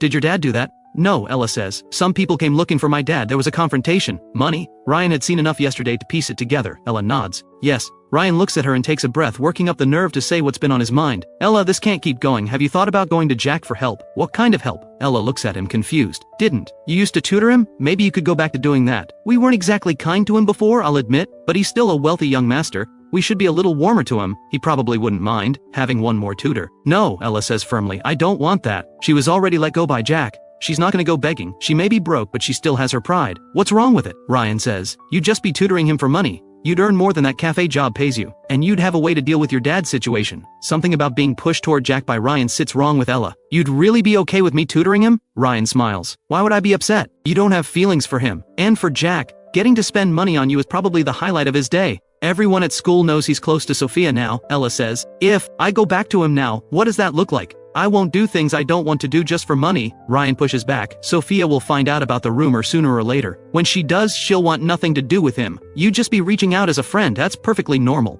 And honestly, you don't want to watch him crash and burn with Sophia, do you?" Ella stays quiet. She does agree on this point. Sophia is impressive in every way, but this is an arranged relationship. Sophia probably doesn't genuinely care for Jack. Seeing her silence, Ryan presses on carefully. "If you don't know how to bring it up, I'll go talk to Jack myself. I'll ask him to take you back as his tutor. Trust me, I can make it work. Ella, whatever happens, you have to finish high school. The way things are going with your dad, I'm not even sure you'll make it to graduation." Ella looks at Ryan, but she still feels uneasy about it. She feels something close to anger rising. "Do you think I can't survive without Jack?" "That's not what I meant," Ryan says. "Jack is only acting this way to get a reaction from me, but I'm not going to lower myself for him. And with my dad in this state, if I go to Jack and drag him into it, what kind of person does that make me?" Without waiting for a response, Ella walks straight into the meeting room. After PE class that afternoon, Jack breaks away from the group and rests in the shade of a tree. Ryan strolls over. "Why are you all by yourself?" he asks with a well-meaning tone. Jack glances up. One look and he can tell Ryan wants something. "What, do you think I have other friends here?" Ever since his falling out with Ryan and Ella, nobody else has been willing to get close to him. He doesn't have their charm. Both of them are popular, well-liked wherever they go, but Jack doesn't mind. If he actually cared about being shut out like this, he'd have lost his mind by now. Ryan sits beside Jack and takes in the clearly expensive athletic wear. He thinks Jack really does have money. "Hey Jack, can I run something by you?" "Go ahead,"